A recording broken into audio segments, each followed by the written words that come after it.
We about to hit you with the recap like Aaron Judge with a bat, because we touching on facts, and plus we up in these hats. It's Knicks real talking, we cut from a different cloth. We cook a Knick broth with a different sauce. We bubble like a hot pot in the kitchen. We dripping on the surface, spitting verses with these bars and b-ball. Cause no matter how far the stars we see off like a telescope, you can tell it's dope by the way we unveil these news and notes. Check the box score, a top score, knocking down shots. Plus we got a lock for 48 minutes, putting on the clinic. The cat lieutenant, they entered the winner. The game is over. We trooping in our temples like soldiers and trains and planes and Range Rover. I'm getting up and over the list. We on the BQE and we maneuvering swift. Say Tokyo, but you know we can drift. Cause the pokey be on the low, so you know our flow had to shift. We about to be out in a few. No doubt next time we see you to be on a game preview.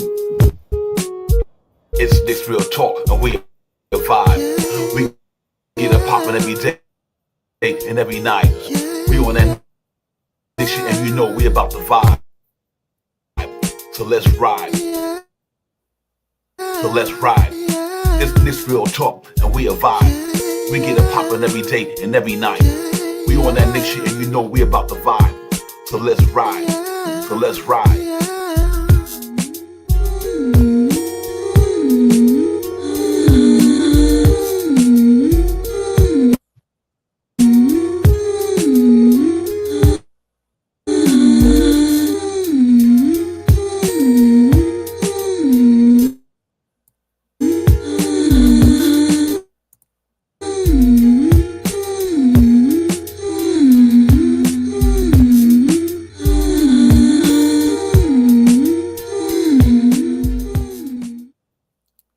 So, ladies and gentlemen, I don't know what that's about. The Knicks messing up, my shit messing up. I don't know what to say. But Luz, man, salute to everybody. I think I'll open the door with a little bit of smile, man. Get y'all off y'all. I know everybody about to go crazy, so just to bring a little humor in the building, man, to get your energy up and everything like that. Ain't too much energy to get up, man. Knicks lost, so we got to talk about it. But it's the recap, man. Devon, Shaw Powers, Knicks, Charlotte recap from down there in Charlotte last night. We're going to get in and talk about all that good stuff, man, and break it all down. First and foremost, salute to the chat, man. What's good? On Diaz, Krem's dad. Salute to you guys. Thanks for the support all the time. You too, Real Talk. Appreciate you, really.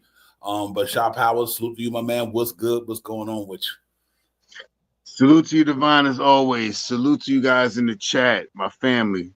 And let's talk about it. Let's get it. Let's get it, man. Salute to everybody, man. Thank y'all for coming in, man, on this beautiful Friday. I know everybody out there doing what they got to do on a Friday, man. So I know that, hopefully y'all get here with us for a little bit. We talk about this thing, man. But Shaw Powers, Knicks had a game last night, man, in Charlotte down here.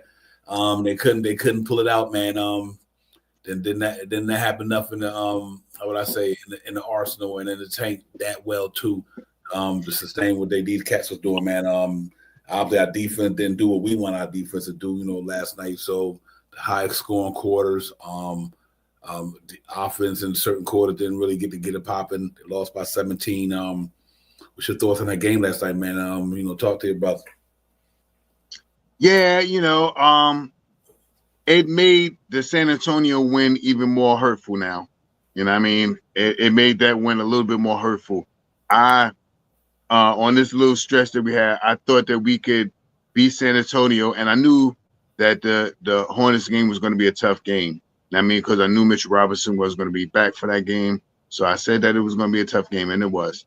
And it's rough, you know what I mean? And, not to finger point and wag fingers and all that stuff, but in my opinion, the bench for me, you know what I mean, we don't have no consistency in the bench, at least the last couple of games. Not saying they won't come back and get better, but the consistency in that bench now that Jalen Brunson's not there and Deuce McBride is not in the second unit, it is a little worrisome. I'm not scared. I'm a little nervous. I'm not worried. Nervous or worrisome. You know what I mean? So that's what it really is with me. That's the thing that I think we're missing right now. And this is I don't want to be the one over here burying excuses and all that stuff, but we have to take into consideration also we just played 4 games in 5 nights. You know what I mean? No time to sleep. I mean, on the thing, go play. Last night they got to the hotel. I think they said 3:00 in the morning. What you gonna do, man? You know what I mean? That's what you get paid for. So you get out there and try to perform. You know what I mean? Could Tiz did something different last game? If you want to say get to play some of those guys that's on the bench a little earlier, sure. You know what I mean? Some of the guys that, in my opinion, some of the guys on the court that he put back in wasn't getting it done. Not to take them out and make them feel bad, but let them sit down. And I mean, everybody gonna need a little recreation right now until Jalen Brunson come back, because we're gonna need to win some more games. I mean, it's not over now. Now third spot is getting a little, it getting a little tight. You know what I mean? So, we have to really pay attention to what we're doing. Yeah, you're real talk, man. I agree with you 100%, man. But like I said, they just got to get at it, man. Tough losing 2 games in a row, man. You don't want that bitter tip in your mouth regardless of what day of the year it is or when it is or blah blah blah. You don't want a loss is a loss. You hate to lose because we want to. We wish Knicks can go undefeated. But I'm definitely not too happy with the way they played basketball the last couple of games. The game with the Hornets last night. Okay, you give them that the back-to-back. You give them that back-to-back. They just played the game last night, so I get that game. But the game prior to that, you couldn't use that as a back-to-back. Our bench is not scoring, just like you said earlier. They're not coming there, man. Our bench is just not giving it to us, ladies and gentlemen. And it has a lot to do with Deuce and Bride might be in there. And obviously, you didn't have Mitch Robinson last night, so like another part of your bench that wasn't there. And when you depend on our starting unit so much, I mean, you literally facts. You depend on them because they're the best players and them the best guys you have. And sometimes they got to go a little extra mile, even when they might not feel they can do it. But I think they got enough to do it. So I do understand it, but I agree with you. You ain't got it, you ain't got it. And, like Tiz makes decisions on that team. I would love to see him do some of the things you said, but in reality, he know better not do. You know what I mean? He the one with them dudes in his locker room. He in a gym.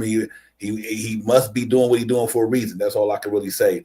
And whether it's right or wrong, but it's still he doing what he's doing for a reason. And some of us not gonna agree with it, and some of us gonna understand it. I get it. I have no problem with nobody thinking Tibbs didn't do this because he's human like everybody else. He got a job just like everybody else. He can get held accountable too because he got a job. He's a job. Somebody pay him, so they pay him to do a job. So he can get criticized and all that shit because he's part of the thing.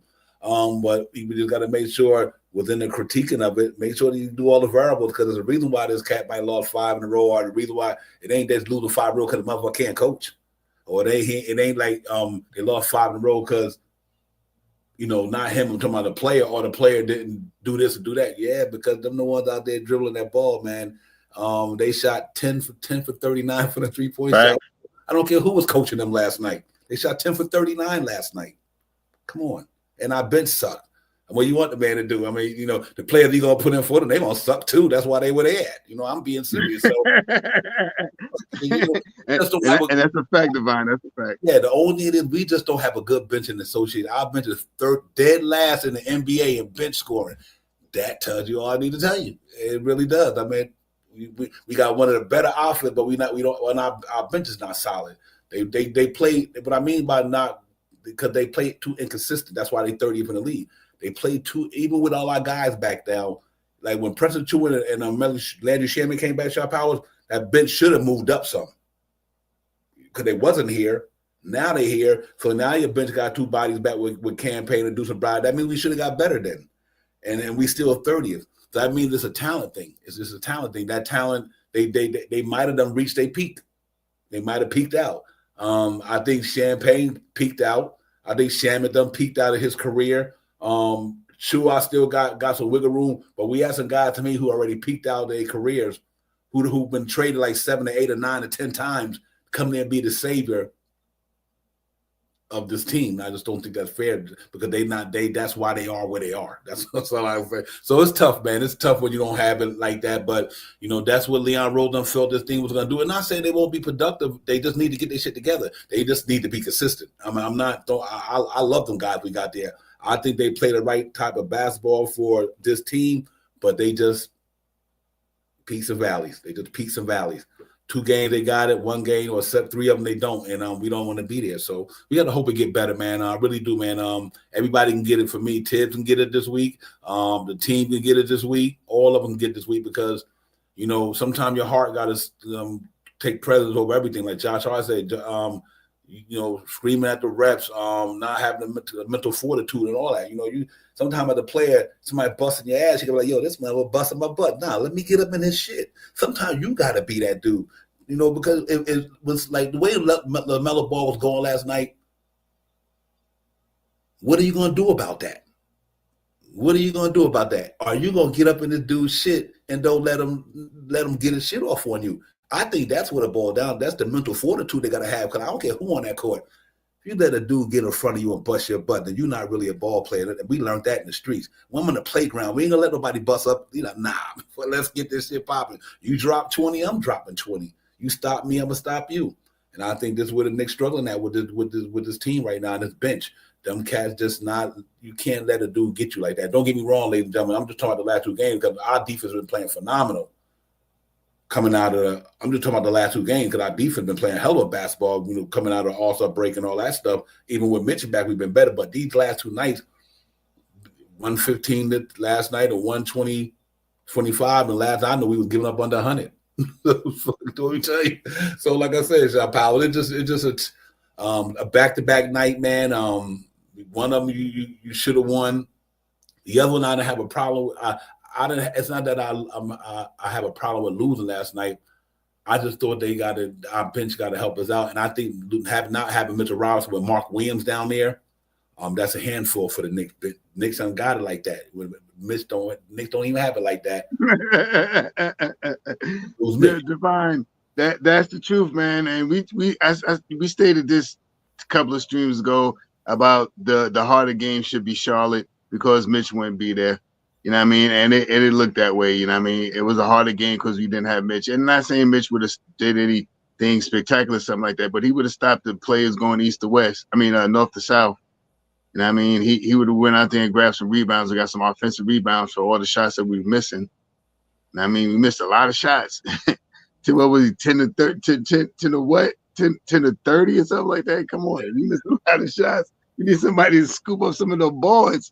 Mitch needed to get like 8 offensive rebounds that game. You know what I mean? So, those are things that you think about, you know what I mean? And it for me, it's been the bench a little bit all year. You know what I mean? That was one of my things earlier in the season. And they got better, then they got like that consistency. That they some months they like, all right, they're not so bad this month. And then some 2 or 3 games, like these last 2 or 3 games, we needed them. You know what I mean? We needed production from them and we couldn't get it. And going down the stretch, and like I said, man, we just played, if I'm not mistaken, out of the last 5 games, we played like 4 games. And I mean, that's a lot. You know what I mean? From airport to airport to airport to airport to airport to airport. You know what I mean? So it's a lot. You know what I mean? And we got, we get past this Saturday's game. I think we got about 2 or 3 days off, you know what I mean, to relax a little bit. And hopefully by the end of this week, we'll hear something about Jalen Brunson. I mean, he's out of the boot. He's taking jump shots and short and standard shots. He's not running yet, but that's a good sign. Yep. I mean, we need him back as soon as we can. You know what I mean? And that's why I said for him this year, if you're watching the New York Knicks and you see Jalen Brunson out there and you don't say that if he's the MVP for the New York Knicks, then I don't know what you're smoking. Because in my opinion, if Cat would have went down for the same time Jalen Brunson went down, I think, and Jalen Brunson was still here, I think we'd still be winning. In my opinion. And I'm not taking anything away from Cat, but I think we would have figured it out with Brunson. That's when Brunson really showcases his stuff. You think he was scoring 27 points a game, he was scoring 37 points a game, 35 points a game. If you don't know it, you watch what he does, man, when our players go down. Don't even remember Julius Randle went down last year. His average went from 24 points to 31 points. I think it was 31 points. He can do that. A superstar. You know what I mean? That's a superstar. So we need him back as soon as we can and figure out when Mitch is coming off this restriction crap. When is Mitch coming off the restriction crap? Because we need him all the way down these stretch of these games right now. So because we got, I think 2 or 3 more back-to-backs. He's going to be out all those? I'm wondering. Yeah, right. Hey, for me, man, listen. Don't get me wrong, ladies and gentlemen. I'm not going to jump off the bridge like a lot of people are because, listen, first of all, it's 2 games in the season. Right. It's on the docket. Yeah. It's just another game on the docket. We upset they lost because right now we just losing. But prior to that, we was playing well, and it happened. This is going to be a peaks and valley team. What did we say, Shot Power, when Jalen Brunson? We got to tread water. This is a 500 team without Jalen Brunson, ladies and gentlemen. That's the I won't say 500. I say a little better than that. But, ladies and gentlemen, if you don't think Jalen Brunson is the reason why the Knicks playing 500 basketball, there's something wrong. Because listen, he is a 1A player for the New York Knicks. There's nobody on that team can replace Jalen Brunson. I don't care what y'all say about Deuce Bryan, this and that. No, you couldn't even put a committee together to do it. We've seen it. We couldn't put them together to get his numbers. You can't even put a committee together to get Jalen Brunson. Another thing, there's not a committee you could put out there with 2 minutes left. I'm going to win a game for you. Go to State with Jalen Brunson, that was a wrap. Couple of these games without Jalen Brunson, that's a wrap. Listen, Nova State, what did y'all expect the Knicks to be without Jalen Brunson? So I don't have a problem with losing games. I just didn't want to. I just wasn't the time to lose them. For me, like these 2 games could have been that we could have had. So, but still, that's like I was telling me and Shaw Powell was speaking about. I tell him what me and him was speaking about in the back. I was like, that's like Lakers right now without LeBron. Or the Orlando Magic without Franz Wagner, or the Philadelphia 76ers without Joel Embiid. Facts. You know what I'm saying, ladies and gentlemen? Look where these teams is at without their best player. Under 500. Orlando, I know Banchero was one of their best players, but without one of their main players, under 500. Philly, under 500. I can go on and on. Jalen Brunson is the reason why the Knicks are where they at, ladies and gentlemen. So if you don't have a dude like that who putting up gaudy numbers like that and with 2 minutes left, don't even give a fuck. I'm still going to beat you. We don't have no guys like that. And it's going to be hard for the Knicks, but still, they, like I said, that don't, to me, Shaw Powell make up for the 10 for 39, though. It don't make up for the 36 for 90 in the field goal area. Facts. That ain't Jalen Brunson right there. You know what I mean? But best believe me, with Jalen Brunson, them numbers is probably different. You know what I mean? And so, you just got to take all that into consideration, man. We win games, we lose games. I just did not like the way we doing it. I get it, Shaw Powell, word born, because people think you make excuses, but sometimes it's not an excuse. Sometimes it's just the truth. And it's the fact. It's not an excuse. It's just that shit is the truth. You know what I mean? And the truth is, them cats played a hard game on 2 back-to-back. They played a back-to-back coming off of a long schedule. It had the effect on an NBA player when you get to 60 games in the season because you done played so long, all season long, doing this shit catch up to you sooner or later. And that's why you got to be able to retool yourself and get your energy back. But to me last night, no Mitchell Robinson last night. You shot 10 for 39 from the three-point area, 26%, ladies and gentlemen. You shot 39 shots when they made 10. Come on. You can't do that. You know what I mean? You can't do that. And 40% from the field goal area, 36 for 90. So that means Cat and Anobi doing what he did. They need to give us more. They just got to give us more. What else we gonna do? Shaw Powers. We don't have without the other talent. What else we gonna do? Because them the best dudes. So if you take them out the game, you might get slaughtered even more because they're your best player. The other that you're gonna do. So you take Cat and all them out for a sustained period of time with this 30th in the league bench, we can't handle it. And that's why Tibbs played them do it the way they do. Because Tibbs is about winning. I don't give a fuck how tired their leg is. I need to win a basketball game. And if you take out these certain dudes on this team for a sustained period of time, we don't have nobody on the team who can do what they do. So that's not guaranteed that the team's gonna be better. I think the team get worse because you hoping they catch on fire. You hoping they have a good night, come out the bench, give you a little spark.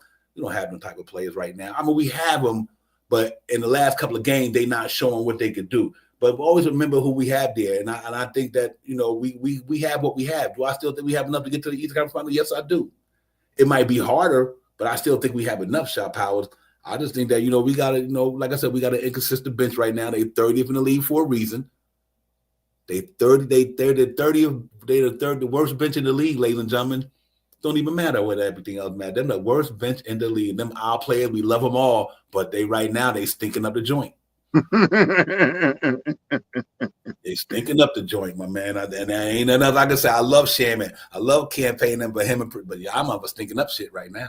You don't do it every game, but you're doing it this one. So let's hope that these guys can get together because it's crazy way Shammy look like he's trying to build a house in Manhattan with them bricks. Hard as a house. Yo, Shammy bricks like clunk, clunk. I get it though, but a couple of games before that, he was knocking them down. So it's tough, man. It's like you damn if you do, if you damn if you don't. You know what I mean? So what can I say? Salute to everybody in the chat too, man. I appreciate y'all coming in.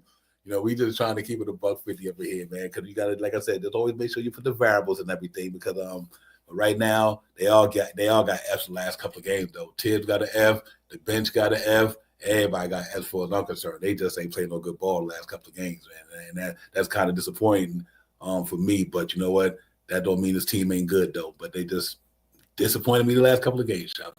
But anyway, ladies and gentlemen, look at the numbers right quick.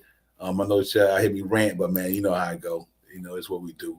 Ladies and gentlemen, there you go right there. The Knicks, 80% from the charity stripe. They shot 82. For the two-point area, 51%. With Kilters was downtown, 10 for 39. They shot 50% from the two-point area. They shot 47% for downtown. That three-point line defense, once again. Raiders up the head 2 nights in a row, 47% for the opposing team. Our ops is beating us down right there for that area, man. They really put it on us, man. And 36 for 90, ladies and gentlemen. You can't tell me you can't at least hit half of your shots. 52%. They shot 36 for 90. I'm like, who the hell you trying to not beat? 36 for 90, ladies and gentlemen. That means they missed 54 shots. 54 shots. Brick City, Newark. Brick City right there, man. That's crazy. They shot 49% from the floor, 43 for 88, man. Rebounding, they did crushes on the boards. Like I said, no Mitchell Robinson, none of that. But them other guys, they got to get to them boards, man. 52 to 38. I don't give a who there. You got to, y'all got to get some rebounds, and that's what Josh Hart probably was meaning about the mental toughness and the injury. That could be tired legs, could be whatever. But damn, y'all got to get at that, my man. 26 assists, not bad. Overall, I don't think they played a bad game. I just thought that it wasn't clicking on all cylinders in that game, man. And I thought that was kind of a little upsetting, but I get it, though. 11, we only had 7 turnovers, not bad. 9 steals we calculated. Still didn't turn them over to points, though, because they was bricking so much. 9 steals and points of a turnover, I don't know, but don't look like you got many. So that's why it's tough pill to swallow when you see that. They get up 9 steals, but I don't know how many points of a turnover. They wasn't out there in their game last night like that, like I thought they would be. From that standpoint, but give them guys credit. LaMelo Ball started making that was the killer, that 3-point defense shot. That man, LaMelo Ball was like he was like my man Schmevick the other night, whoever his name is, for San Antonio. Anunoby 25, Towns 24, McHale 16, Hart 13, McBride 9, 5 for campaign, A. Watson, Beauchamp, Predator. 2 points. Come on, Fresh. Landon Shamit, no points. Come on, Landon Shamit there. 2. They combined from the bench last night, not counting the ones who normally don't get in there. 5 for campaign. 2 for mature. That's 7. Our bench, our rotation gave us 7 points last night off the bench. 7 points. That is insane. So that's what I mean, ladies and gentlemen. I don't care who coaching the team. You can't win with no production like that, Shot Powers. I don't care who coaching them. Them dudes ain't hitting no shots. It don't even matter. You know what I mean? Like I said, you can have Pop out there. If them motherfuckers ain't, you can have Phil Jackson. Who you got out there? If them motherfuckers ain't hitting them shots, I don't care what. Ain't nothing else the coach can do. But like, damn. So it is what it is, though. Yeah, that I mean, when you show the numbers, it it ain't no hyperbole. The second unit is thinking it up, like you say, Devon. And we've been animated about that all season. We've been talking about it since November, December, about the second unit, especially not having a 6'7" small forward in the second unit. You know what I mean? At a small forward position. So it is what it is, man. You know what I mean? It just opens your eyes up to see a little things different and how things can change so quick. You know what I mean? With Jalen Brunson coming back, maybe to implement a Mitch Robinson into the starting lineup, putting Josh Hart on into the bench to give the bench a spark. Him and Deuce, and maybe Shamuth and maybe Payne. You know what I mean? Or maybe Shamuth and maybe Payne and Precious with Mitch or something like that. You know what I mean? One of those guys is going to suffer if Josh Hart goes into the second unit. And more likely it'd probably be Shamuth. I mean, Josh Hart to take the small forward position. Payne and Deuce will still be out there. Maybe Precious will get some minutes to help out Mitch on the rebound tip and stuff like that. Have another interior body that can not shoot a 3-point shot and you know, can drive to the basket on occasion. So maybe that's what we need. You know what I mean? We need to switch it up a little bit, baby. And you know, the bench, that's the bottom line for the game. 7 points. You said it, Divine. What else can you say? Like Divine said, we 30th, right? We 30th in the league for our bench scoring. I mean, that's where we lacking at. The defense and all that stuff that we climbing up and all that stuff. The reason why we can't get there is somewhat of what the bench can do. And now with Deuce McBride in the starting lineup, you take away whatever Deuce is giving you in the starting unit now. And I mean, whatever you get from Deuce in the starting unit, you're taking them points away from the second unit. If we scoring 14 points in the starting unit, then you're taking those 14 points from the 7 points that we had last night to get us up to 20-something points. I mean, now the bench don't look that bad. You know what I mean? So it is what it is, man. We'll move through it, man. Only a game on the docket. Next man up. Yeah. Like I said about a minute ago, everybody get an F, ladies and gentlemen. This is what I said, ladies and gentlemen. Everybody get an F. I said. I don't care if you're on the bench, you're a starter. I don't care if you tipped. Everybody get an F last night. I'm not even singing it out the bench, but I'm just saying, I'm just speaking about right now. The bench is not playing good for our team, but that's not the reason why we lost the game last night. But our bench right now, ladies and gentlemen, just not playing good for the Knicks. And our whole team didn't play good last night, and I don't even think their coach was good last night. But still, our bench is an issue, though. I mean, you know, that's facts right there. They still an issue. They 30th in the league. So, but they're not the reason why we lost the game, but they're the reason why the games are being played the way they played to a degree, because when you take them guys out of that starting line to give them a breather, which they do get breathers, the guys that coming behind them, even if the starters didn't even have it popping, you want your second unit to come in there and help these guys out. That's really what it's all about. It's about the help. It's not about I don't expect none of them guys on the bench to do what a starter do. But what I expect them to do is help them starters out. And right now, that's the NBA. And the last 2 games, I'm only talking about, ladies and gentlemen, because our team, even though our bench has been kind of tough down at the bottom all year, that don't mean they were playing every game like they was at the bottom. They just, from a number standpoint, at the bottom. But our defense over the last 6-7 games, the 8 games have been phenomenal with Shamuth in there, pressuring the ball away, pressure when Deuce was doing it with Shamuth and them and all these guys. But you know, Jalen Brunson goes down, that changed up a little bit, because now we get thinner on the bench. And I understand what everybody feel about a lot of them guys on the bench that's there. That's the reason why they're there, though. I ain't no knock on none of them, man. But like I said, they are who they are. And one thing I will say about this thing is, I don't have a problem with the Knicks did this year, Shop Hall. I don't. We knew this wasn't a 1-year thing. So even after they signed the they made a trade for McHale, they got Cap. I don't have no problem with what they had to do. They had to do what they had to do from a financial standpoint. They had to get players that they thought that can give our starters some quality minutes. And that's why they got Shamuth. That's why they got these guys and all these. They thought they can give our guys some quality minutes till they get back in the game.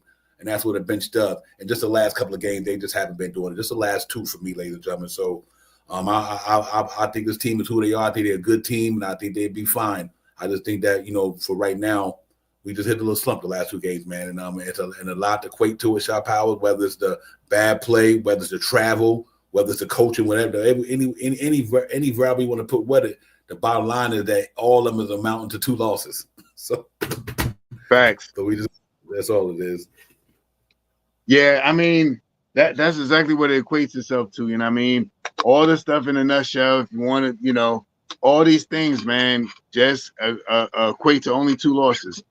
It ain't like we just lost like 9 games in a row and we dropped down from the 3rd position down to 7th or something like that. It ain't that bad. You know what I mean? It may taint a little bit from the third to the fourth position. It did taint a little bit. I think it's like 3 games or something like that. Now it did taint a little bit. But aside from that, we put another win in the belt. We give ourselves a little cushion. We get another win after that. We put ourselves a little cushion. Hopefully by the end of the week, we know something about Jalen Brunson either coming back the end of the month, 27th, 30th or something like that, or he's coming back the first of April Fools. I mean, of April 1st. I say April Fools. So that's what we just got to win it out, man. I'm an 82 gamer. Yeah. 82 games. Yeah, I'm gonna 82 games, baby. This ain't like no series or nothing like this. We ain't playing no series basketball. We supposed to be pew. It's gonna be nice. They call it what they call it, road game loss or something like that. I heard one of these commentators talk about Edwards talk about a schedule loss. I mean, they just come from playing all these games and all that stuff. Yeah, they probably gonna be tired. We're gonna give them a schedule loss tonight. That's how they get to how many games teams win or loss. So that was a schedule loss last night. A bad loss. We didn't have Mitchell Robinson. We didn't have Jalen Brunson. We played off a back to back. What is it? Our bench didn't score. You know what I mean? And yada yada yada yada. And ladies and gentlemen, let me make one real point to the two teams that we played too. But let me tell you, the San Antonio Spurs is not a bad team, ladies and gentlemen. They lost Victor Wembanyama. They're not a bad team. They was in the playoffs. So even though they lose him, and that's just like the Knicks losing Jalen Brunson. You lose your best player, you're going the other way. They lost Wembanyama, they went south. We lose Jalen Brunson, we're gonna go south. I mean, I don't know, you know what I mean? And if the Philadelphia 76ers lose Joel Embiid, they going south. They going the other way. And so the shit is reality, bro. The man worth $300 million. His bag is like that, and that's why for any Knicks fan any Knicks fan to me say that they don't think Jalen Brunson is that dude, then you got to either not been watching the same basketball we've been watching, or that just hyperbole. You cannot lose an All NBA dude on the cusp of becoming a superstar. I think your team's gonna be the same without him. That's not even reality. So I say all that to say that's how important Jalen Brunson is. Like Sean Powell said, you could lose Cat, but Cat is different. Not that Cat is not important, but he's not Jalen Brunson, because Jalen Brunson is the head of the snake. And then not only that, he's the running the show. And he's our closer, clutch player, captain, and all that shit means something. You know what I mean? That's why they gave him that duty. And look where we are without him. That's just the reality. Look where we are without him. You know what I mean? So, we got to keep the shit in perspective, man. Not only the Knicks lost 2 in a row, did Miami Heat lost, Jimmy Butler lost 9 in a row. I mean, when you lose an important piece of your puzzle, man, that means the puzzle ain't solid. You know what I mean? It ain't put together to the very end. So we're not making Heat the reason why we lost last night, but he's a part of it, because you only can do so much without a guy who you depend on in certain situations. I think we got enough talent that we should have won both of the games without him, because we talented enough to beat them dudes without Jalen Brunson. We are. Don't give me let's not get it twisted. They just had 2 bad games, and the Reds ugly head. They didn't play to their strengths. They did not get up there and get gritty to me enough up in these dudes' grill. Like I said, the guy before last night, you let him sit there and shoot practice jump shot. Last night, you let LaMelo Ball shoot practice jump shots last night. So you let my man shoot practice shot from the 3-point line last night against San Antonio, and last night LaMelo Ball was like, and that dude Smith, you ain't gonna guard it. I'm shooting it. Our 3-point defense been the worst this year in the league, and our own bench been the worst in the league this year. Think about that, ladies and gentlemen. And now you don't have Mitchell Robinson, you don't have Jalen Brunson, like Shaw said. And now the 2 dudes that you depend on ain't there, because now you got to take 2 dudes from your bench and put them in the starting lineup. But one for that right now with Deuce McBride, it does have an effect on where you play basketball, ladies and gentlemen. And I get the other guys on the bench, but I'm not mad at Dylan Wright and all the guys. But we've been around 14 teams already. That's why they were there. You know what I mean? You don't expect them to come in and do just. I don't know about all that, man. They ain't shot so long, they ain't warmed up. They they ain't played in a while. They got to get in the rhythm too. So I don't know if it's worth the sacrifice to go with the guys who who can get it done and just and roll with that, or so Tibbs might got to figure that out. He might need to loosen up. If y'all think he need to loosen up, then Tibbs need to loosen it up. And that's what it boils down to. If y'all think Tibbs need to play more players, then we know y'all as a fan base. I don't know how we can get to him, but y'all let him know you think he need to play more players. That's what y'all think it is. But I also I know it comes down to talent, though. Give a who you put in there. He got talent. If that dude can't get buckets, then what the hell would he just fucking ain't getting no money? Dollar that's it. Yeah, that shit. So I don't know, man. It's tough when you lose like this here, man. And when your team is not fully healthy and you're not focused and you have bad games, it put a nasty taste in everybody's mouth, man. I think they got a more nasty taste in their mouth than we do. You know what I mean? Right. They don't. No, them dudes don't want to lose. I don't think nobody want to lose, but at the same time, you don't bring your A game and get your butt kicked, man. That's what it all boils down to. You don't bring your A game, you get your butt kicked at any given. I don't care who you're playing. And right now, it's just bad, Chop Pop, because it's other teams in the league who going through the same thing the Knicks going through, playing certain amount of game. I don't want to never make that excuse. Because for me, which is not an excuse, because if you play that many minutes on your legs will get tired and your shot will become heavy. So whether they don't want to believe it or not, it is the truth. If you run a 5K today, you ain't gonna run one tomorrow. Shit, whatever. Unless you just practice that shit all the time and you could do it. But, I just don't know, Shot Powell. It's two tough losses, bro. And I'm not gonna jump out the window. I'm disappointed in a certain thing, but I do get it though. I do get the 10 for 39 from downtown. I do get the 40% from the field goal area. I do get a lot of that, you know what I mean? But you still want them to win. And once the season over, ladies and gentlemen, not only you can reevaluate Tibbs, you can reevaluate the whole thing. This is the reason why I don't harp on it too much during the regular season, Sharp Howard, because It's not like it's going to happen until the end of the season. All I say is ain't nothing else going to happen right now. So that's why I don't harp on it a lot, because it's like you can talk about it till we blue in the face. Until the season over, it don't even matter. It doesn't matter about that. So just go with the flow, man. I'm just hoping they get better. I hope they win the next 5 games or win the next 2 games. Get back to 2 games they lost or 3. Just get back at it, man. And go in there and reevaluate yourself. You got a day off today. You get to rest your legs. So tomorrow against Washington won't be no excuse. Number one, you got rest today, and you're playing at home. You playing Washington, so you just got to make up for the 2 losses. Right now, as long as you make up the 2 losses, then I'm happy. You know what I mean? If you lose tomorrow, I'll be upset. If you lose it, but if you go in there and win that game tomorrow, and all is forgotten. All is forgotten. Yeah. That started. That's like we say. Started the win streak. And just to expound a little bit more on Tom Thibodeau, in my opinion, Tom Thibodeau does not. It's not that he won't play a rookie player. You know what I mean? But he played IQ. But all these players that I'm about to mention, I think all went in the first round. Did Quinn Grimes go in the first round? I think Quinn Grimes also went in the first round too. 25th. I think he was like, right? Yeah, I think he was 25th. I forgot what number he was, but so did all these guys were first rounders. I mean, so they had a little bit more upside. I mean, right now, we're down Huckapurdy. You know how beautiful Huckapurdy would have played last night if we had him on the court? But we down Huckapurdy. You know who else would have played beautiful last night if we had him on the court? Jericho Sims. So we missing someone in the middle in the second court. I mean, in the second unit.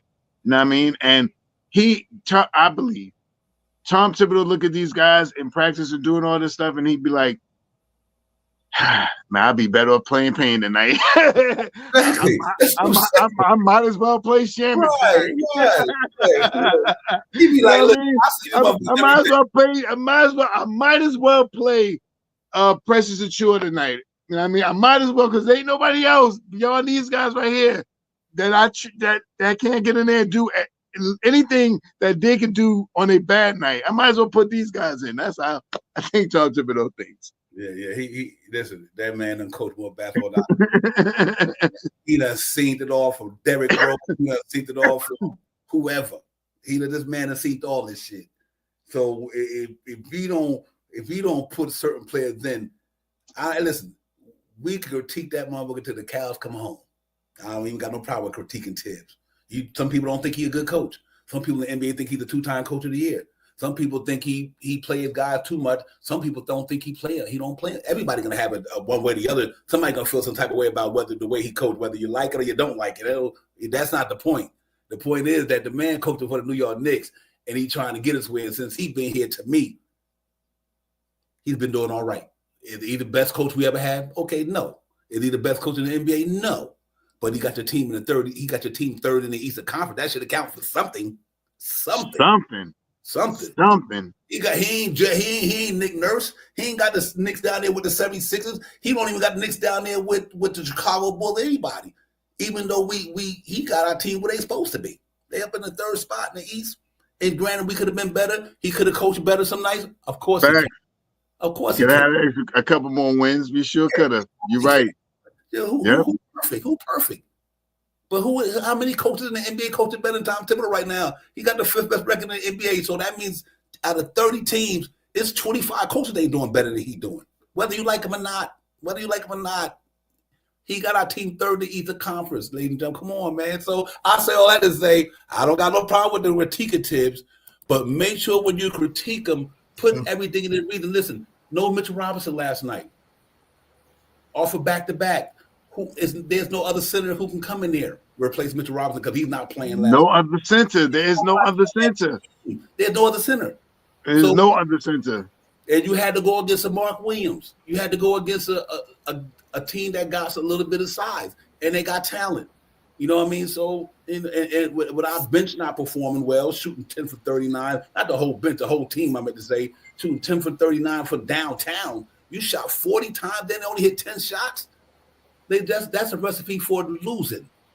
That's the recipe for losing. So you shoot 10 for 39. I don't give a who. I don't give you Luka, LeBron, anybody. Your team shoot 10 for 39 from 3, 20-some%. What the hell you think gonna happen to your team? Any team, not the Knicks, any team. 10 for 39. That means you shot 40 times. You didn't hit but 10 shots. So it might sometimes this shit don't always got to do with coaching. Sometimes do with the motherfucker you got on the floor ain't doing this motherfucking job. That's all it boils down to. Our players for the last 2 games is not doing their job. The players, because 2 games before that, they were spanking ass on the defense. Hell yeah. We in the chat talking about, yo, Knicks holding somebody to 100. Yep. So where was all the flame then when we did it? Now that we had 2 bad games, everybody like now the shit starting to go the other way. That's crazy. It's basketball, peaks and valleys. We're gonna be a 500 team without Jalen Brunson, ladies and gentlemen. We've been said that. Tread water without Jalen Brunson. This is a 500 team right now, or playoff team. The way they playing anyway. So you can't do what you gonna do. You got who you have on the roster. Got a ball with them on the good nights when they do good. We all happy. Like, we don't talk to these cats, but losing bring out the worst in everybody. It does. Because you didn't want to lose the game. First of all, you're mad because you lost a motherfucking game. But on top of that, the team played like trash. They just didn't play good. So, salute to y'all in the building anyway. Jay Chosen, Chief Money was good, man. I'm here vibing, man. This Knicks real talking recapping that ugly game the Knicks had last night, and F's all around to give, Tibbs, the players, everybody. All of them got it last night. I'm not even mad at Tibbs. Who the hell is he gonna put in? Like, yo,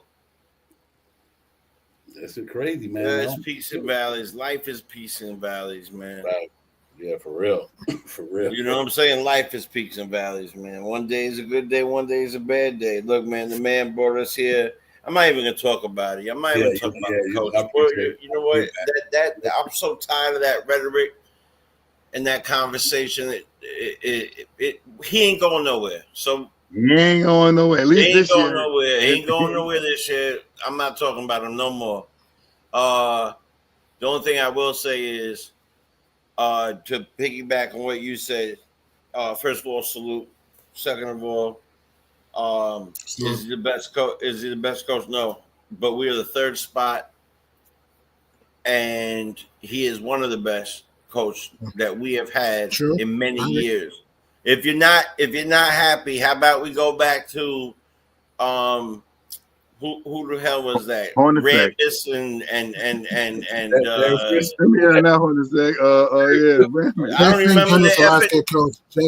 don't even remember the effing names. Look at me. I'm searching for my brain like That's funny, bro. Yeah, man. You ain't lying. We had some tough ones though. I like the Mike Miller. I like I the can't believe that one. Like, what the hell? But anyway, that was all. Whatever. Look. I think it makes sense. We're attached with. I love my teams, so I ride with my squads. It's like with my friends, my brother. Let's say, not doing so good. Life's not so good. You sitting on the couch talking to me, I'm gonna feel that. It's emotional. I'm gonna talk about it. My team, especially when I know your worth and I know how good you can be at what you're doing, I get it. So when we see this team without, and this is why it's like, it's more than hyperbole. It's no question. It's like a fact. Jalen Brunson is one of the best and most crucial players, not only that I've ever seen on the Knicks, but right now in the NBA. And if we don't have him, Cat is great. So great he started for the All-Stars.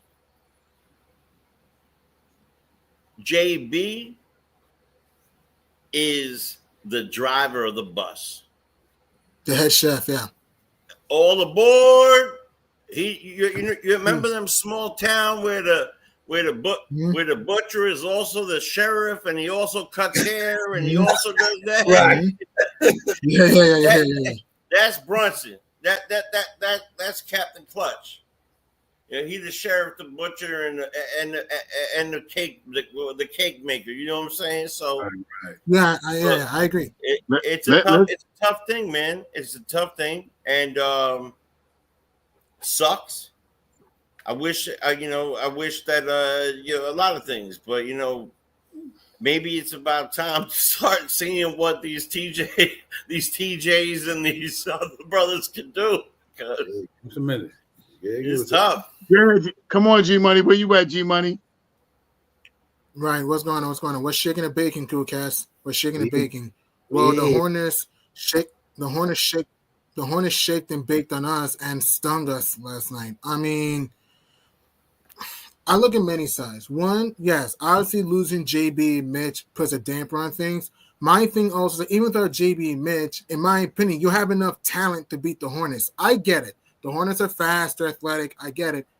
Some of these teams are not trying to win. You have Cat, who's all-NBA center.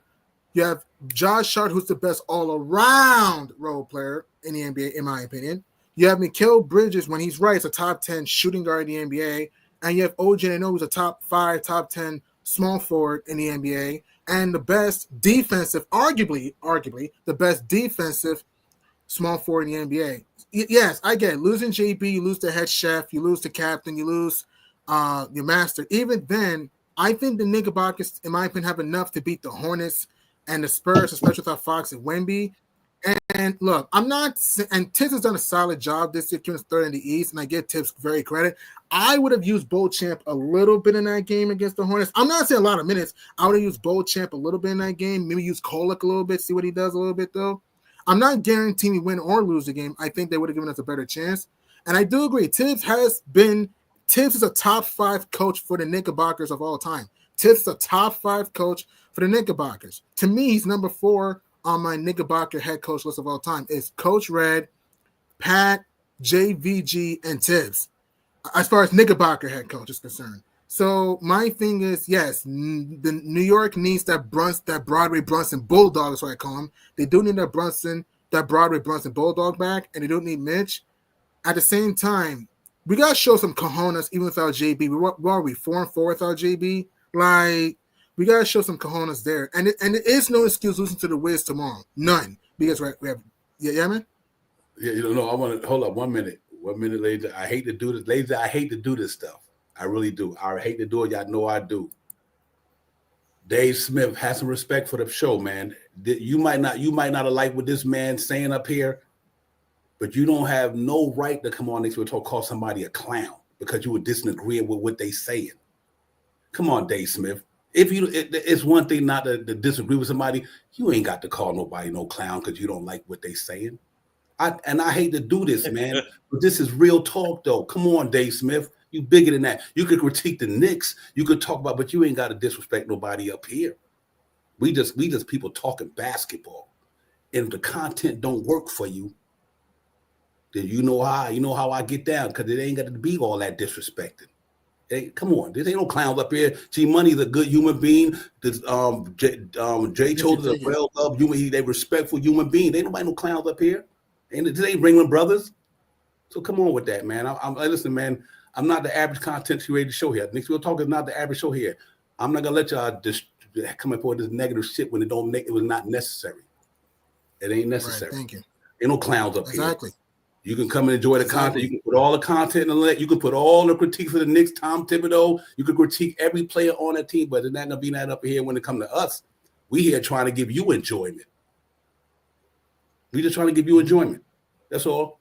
We just trying to talk Knicks basketball, give you some enjoyment. If you don't like the content, I get it. But all the name calling and all that, nah. And sticks and stones break my bone. Word don't hurt me. I'm an OG. The word don't mean nothing to me, but it's not about me. Okay. It's about the show. Have some respect for these dudes, man. Even if you don't agree with them, don't ain't got to go that far though. Salute the Paris Duggan. Thank you for the super chat, man. I didn't mean to go that way, but I had to. I just for all those who know who I am, I just don't. That's not necessary. I just don't like it. I'm not telling you got freedom of speech. You got freedom of speech, my man. I ain't trying to take away your First Amendment or nothing, but just it's not that serious. It ain't this damn serious. Tom Thibodeau them up don't pay us to put our rent on the table. They don't put food on our table. It ain't that damn serious. We disrespecting nobody. Fuck the Knicks. If it came down to all that, you know what I mean? Real talk. It ain't that serious, ladies and gentlemen. So just critique the content, but don't diss the person. That's all I'm saying. Salute. Go ahead, G Money. My bad. No, you get it. Think it divine. And please smash the clutch likes for Knicks Real Talk, everyone. Please smash the clutch likes for Knicks Real Talk. Divine, thank you, Divine. Divine, Shy, Shay, Divine, Shy, and Jay. You guys are brothers, and you guys are amazing people. You're brothers. You always to give me great advice to love and care, respect people. You know, I always say attack the opinion, not the person. If you don't if you don't respect what I'm saying, attack the opinion, not the person. Attack what I'm saying, not the person. That's what I have to say. Well said, brother. Exactly. Attack like what Divine said, attack the content, not the individual. Because name calling, criticizing people, tearing it down, there's no need for it in my eyes. Like it's ridiculous though. Like you can disagree without being disagreeable. That's what I can say. You can disagree without being disagreeable. So yeah, and if you're gonna disagree, if you're gonna man, Shy and muted. Let's talk about the Knicks. Let's talk about the Divine. Let's take a little break.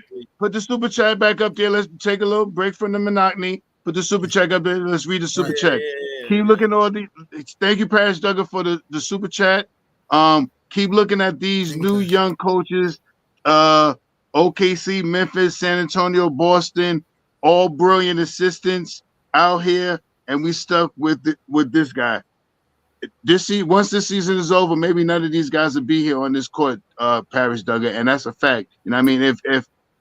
If Leon Rose deemed that these guys didn't get them far enough with the team that they put together, then these guys would probably not be here next year. Mm-hmm. But that'll be done in the off season. No question about that. You know what I mean? Right. That is sealed in stone. If none of these guys, if Tibbs ain't doing what they think that he's going to do, if they need to make some trades to make the second unit stronger, if they need to make some moves and do some things like that, that is definitely going to happen. But it will only happen in the off season. Thank you for the super chat, PD. Thank you very much for the super chat. G Money, get back to your thoughts, please. Right. Thank you, Shy. Thank you. To me, there's multiple things here. Okay.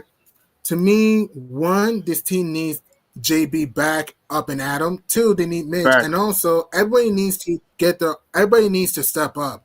Like even without JB and Mitch, I in my eyes, there's no excuse getting stung by in a hornet's nest. No excuse at all.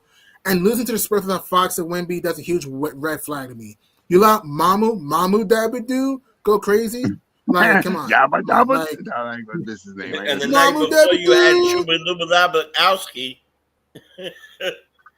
Facts, yeah.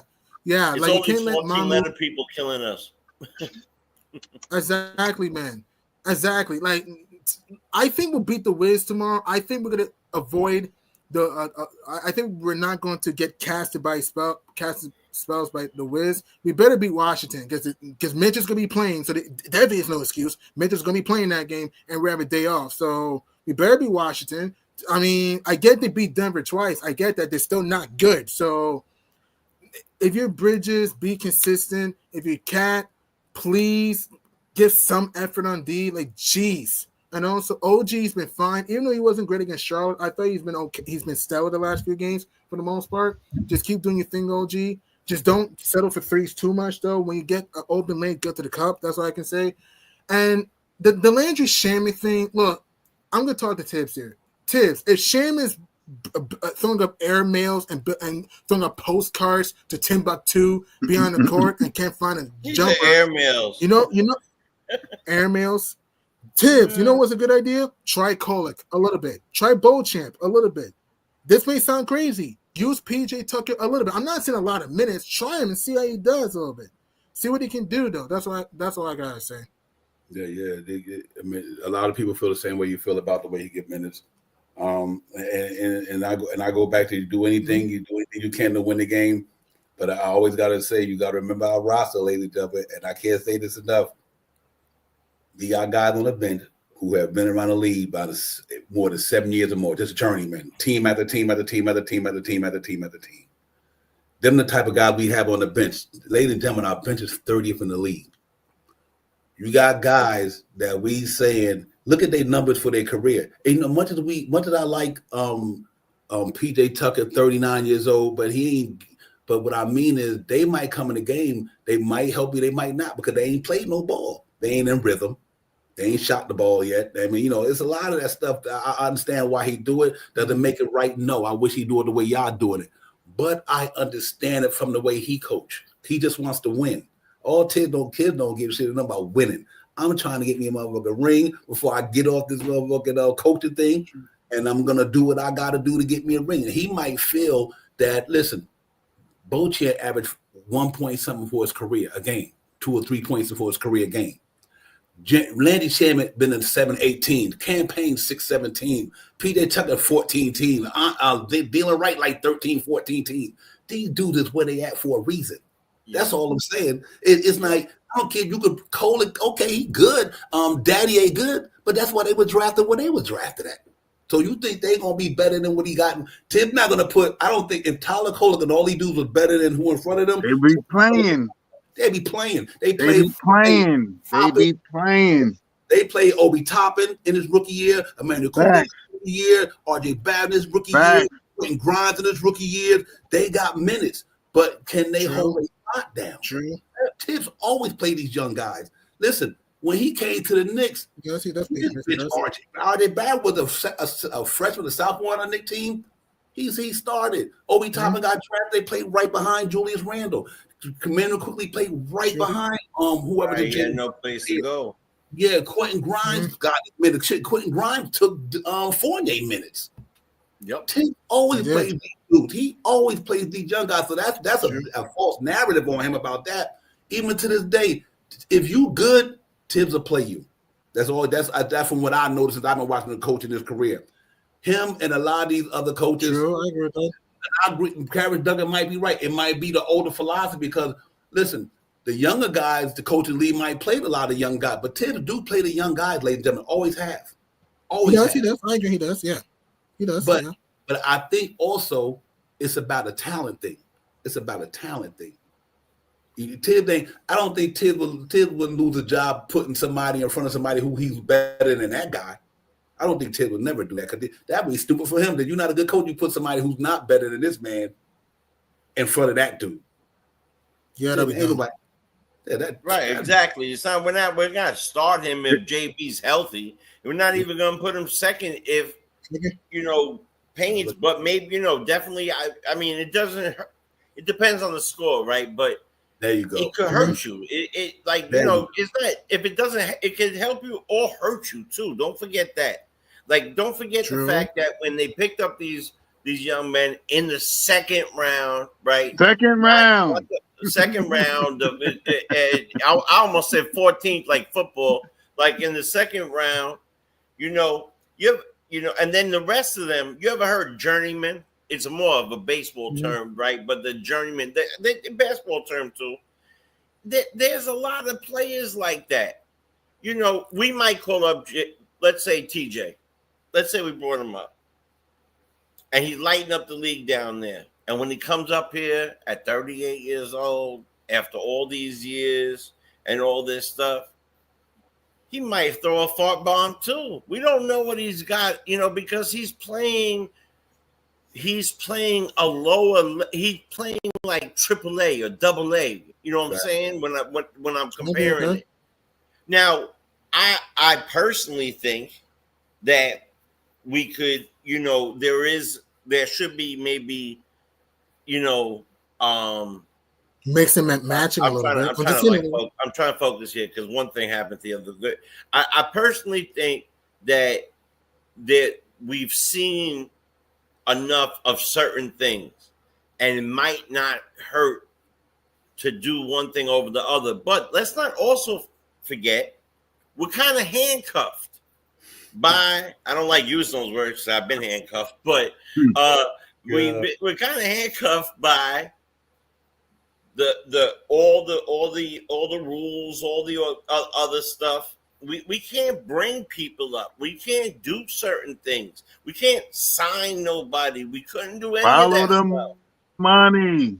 Right. Follow that bread, man. Follow that bread, that fresh baked bread, man. You gotta follow it because that's what it is. So now what is he supposed to do anyway? And I'm not even talking about him. Any coach. I'm the coach. What am I supposed to do? I'm looking at this guy. I know got all the talent in the world. Let's talk about the game before. And he's got 2 points the entire game. Right? So then I look down the line of who I got. And let's say I bring him in for a couple minutes. And that guy getting no points. So I gotta stick with the guy I know at least. If he keeps trying, keeps going, he could get some more. So you got to go. We said that, Jay. Yeah, exactly. You got to go with what you know. We definitely said that earlier, Jay. Man, about when you look down your lineup and you look down your bench and you be like, all right, I got to put a small forward and who I'm gonna put in. All right, Shamber, come on, I need you, baby. Let's go. Let's get in there. Right. You know what I mean? Let's go. I need a power forward. Let me look down my line. All right, Precious. Come on, Precious. Let's get out there, baby. I need you tonight. Because that's what we got. That's what we got, man. I looked on the TV guy. He was like calling Oakley last night. Man, one of the big things that we lost was Huckapurdy when he got hurt, because Huckapurdy could have been filling in right now. We would have probably even seen the implementation of Mitchell Robinson even maybe sooner, because now we got a bona fide, or not a bona fide, but a real center in the second unit. You know what I mean? And that's why Tibbs is so reluctant to put these two guys in at the same time, because he ain't got no backup for them. Yeah.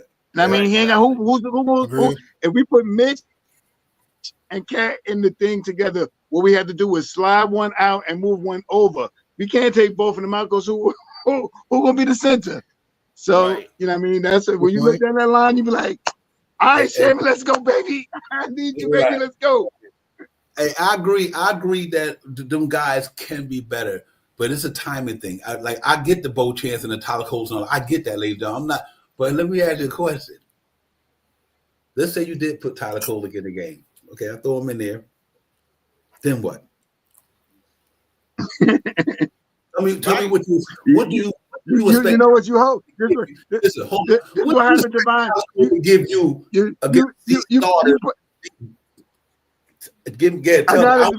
You pray Tyler Kolek get out there and have a Jeremy Lin moment. That's what you pray for. I won't go that because far. it probably ain't gonna happen. It ain't gonna happen. He ain't like about that. But you know what I mean? Not now. I'm just saying, just hypothetically. But if there was, that's what you would pray for, because you know what? That's what Tom Thibodeau looked down the line and be like, now I gotta put a point guard in. Let's go, Payne. Come on, Payne. Let's go. Come on. Let's go, baby. I need you, baby. Let's go, Payne. He walked over to Tyler down there. He walked over to Frazier. He's like, "You available?" This is what I'm trying to say, though. Check it out. What do we get on? What do we get on Jalen Brunson the most about in his whole game? His whole game. Defense and sometimes ball. Defense and sometimes ball game. Defense and sometimes ball game. If his defense is there, Tyler Colas is down here.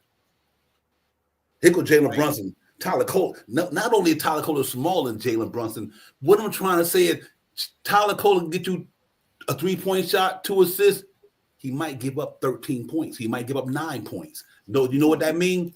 That's a minus, ladies and gentlemen. You might put Daddy in there. He might give you 3 good minutes to rest somebody, but you know he also might give you a minus, because whoever he go up against, they're gonna cook him. So think about this. You bring Tyler Cole in there. He get you a bucket. He might get you an assist. But remember what is going to happen with him in there. The defense is going to break him down every time. So now pick on him. Now he gets it, that guy who he was guarding gets in the lane and it cause trouble for who? The same thing Jalen Brunson going through. Cause trouble for Anunoby. Cause trouble for everybody trying to cover. Yeah, trying to cover up. Every time.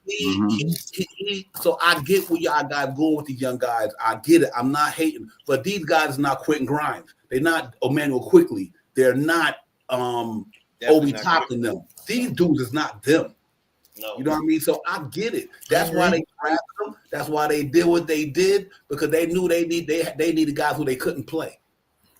They didn't want to play them guys. That's why they drafted them there. They didn't need them dudes. They try to get 9 guys who constantly gonna be 9 or 10 guys who constantly gonna be in Tibbs rotation every night. Them cats are just situational.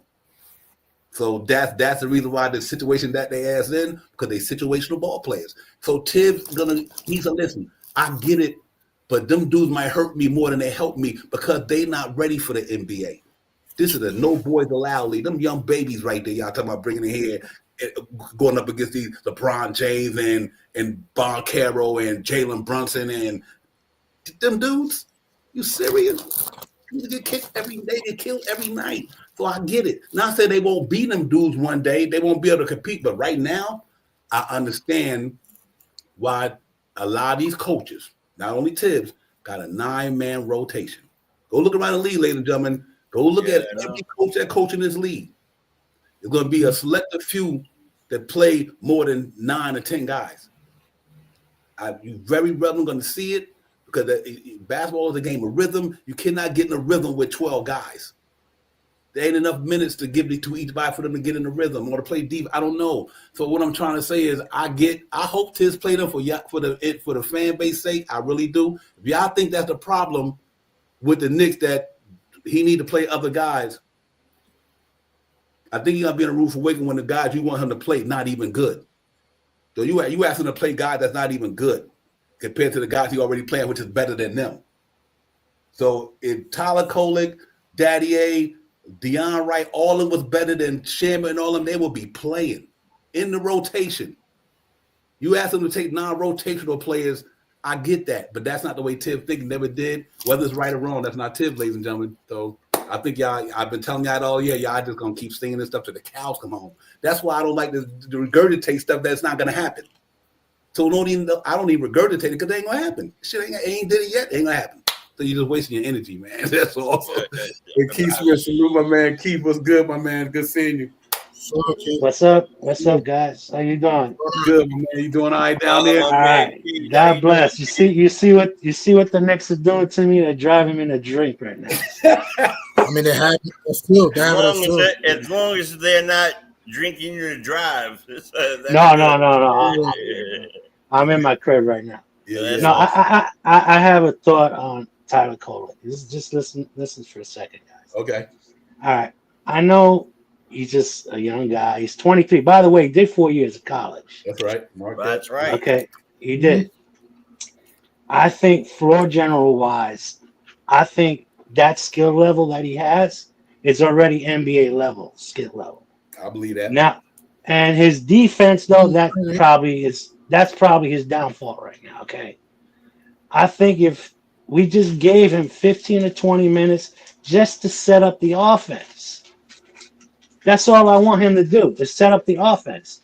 So we're not trying to put him in there and say, hey, do all this. No, we just want him to set up the offense. I think that's why we're not in the right place right now in the court to rebound. We got out-rebounded against teams. I mean, these guys, how did they out-rebound us by 10, 20? That's incredible. That should never happen.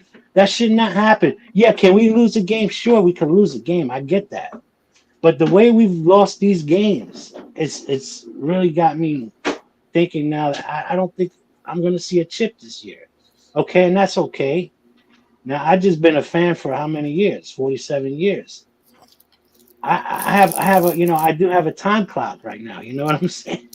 So I want to see them win the chip.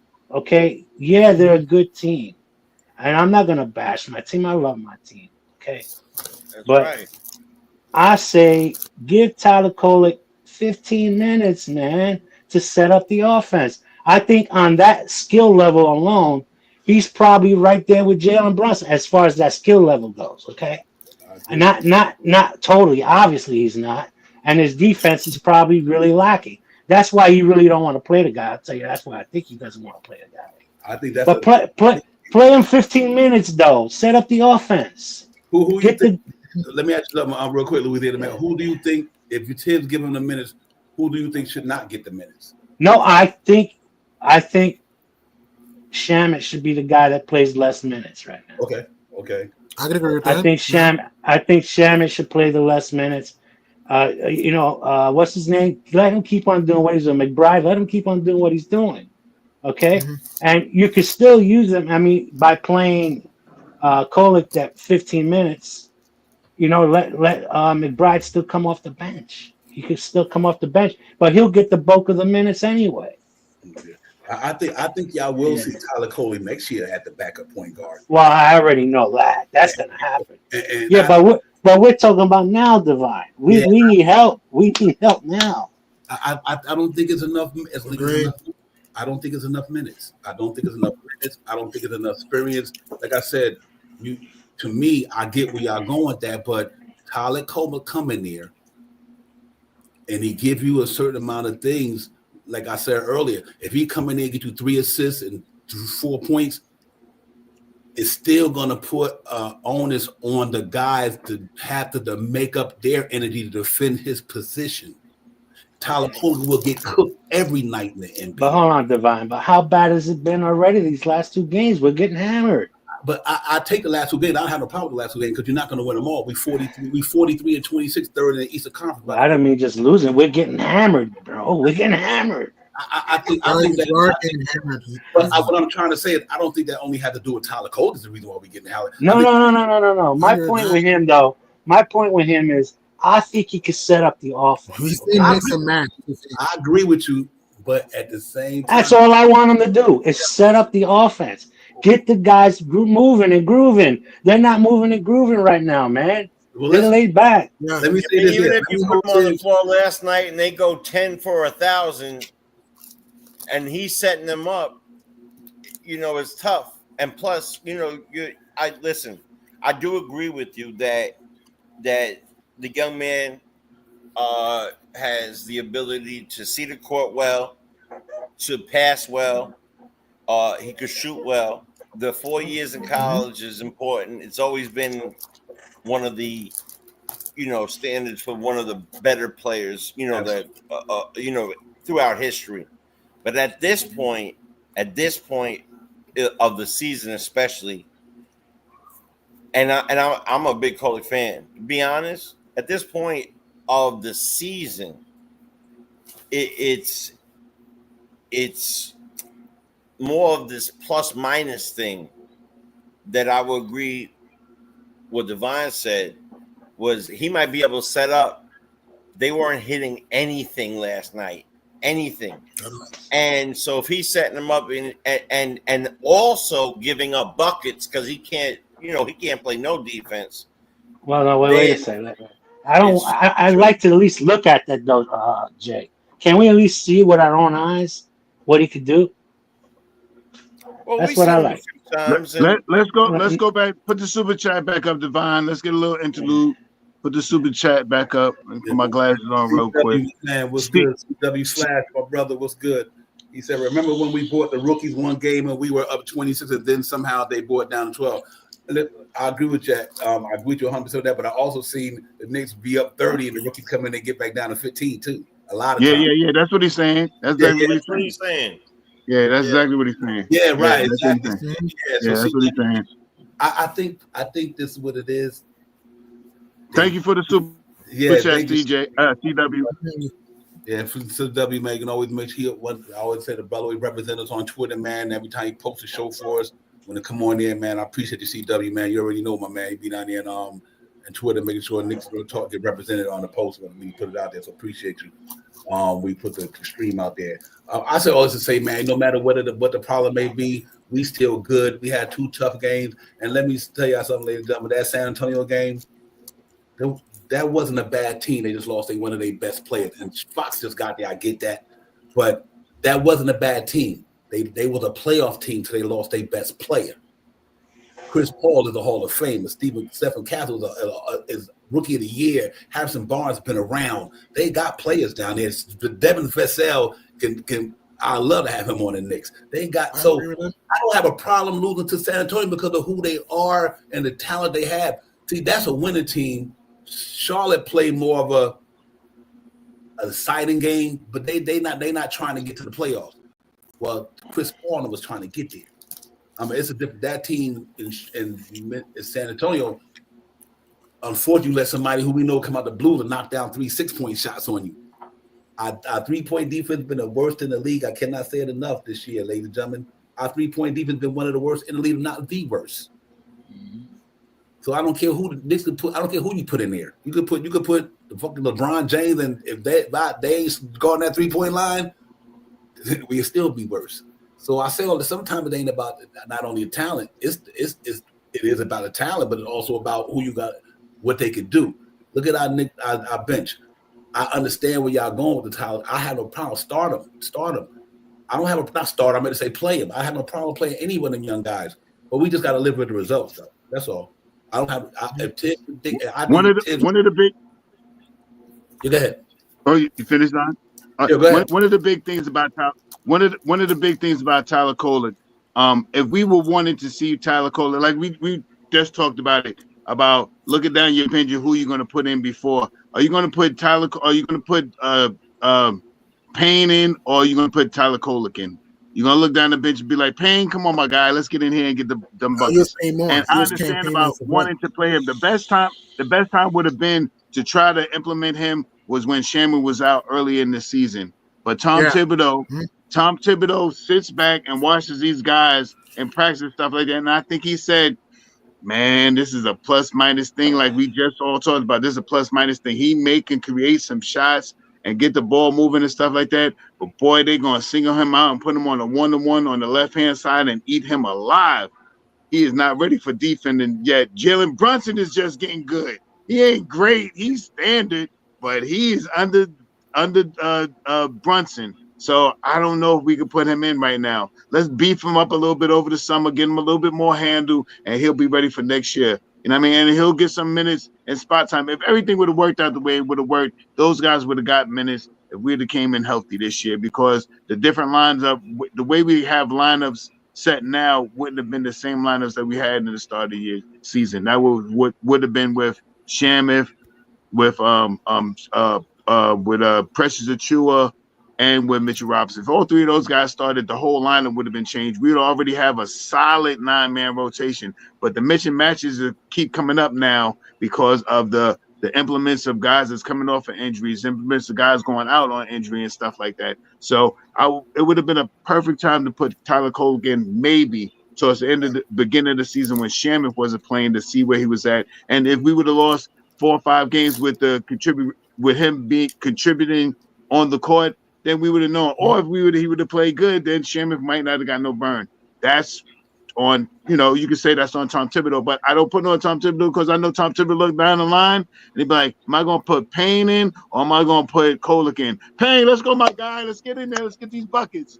That's what I And here's the one point that everybody missing. This is a real and critical point that y'all not understanding why Tyler Kolek did not get no minute for New York Knicks. You know what the point everybody missing?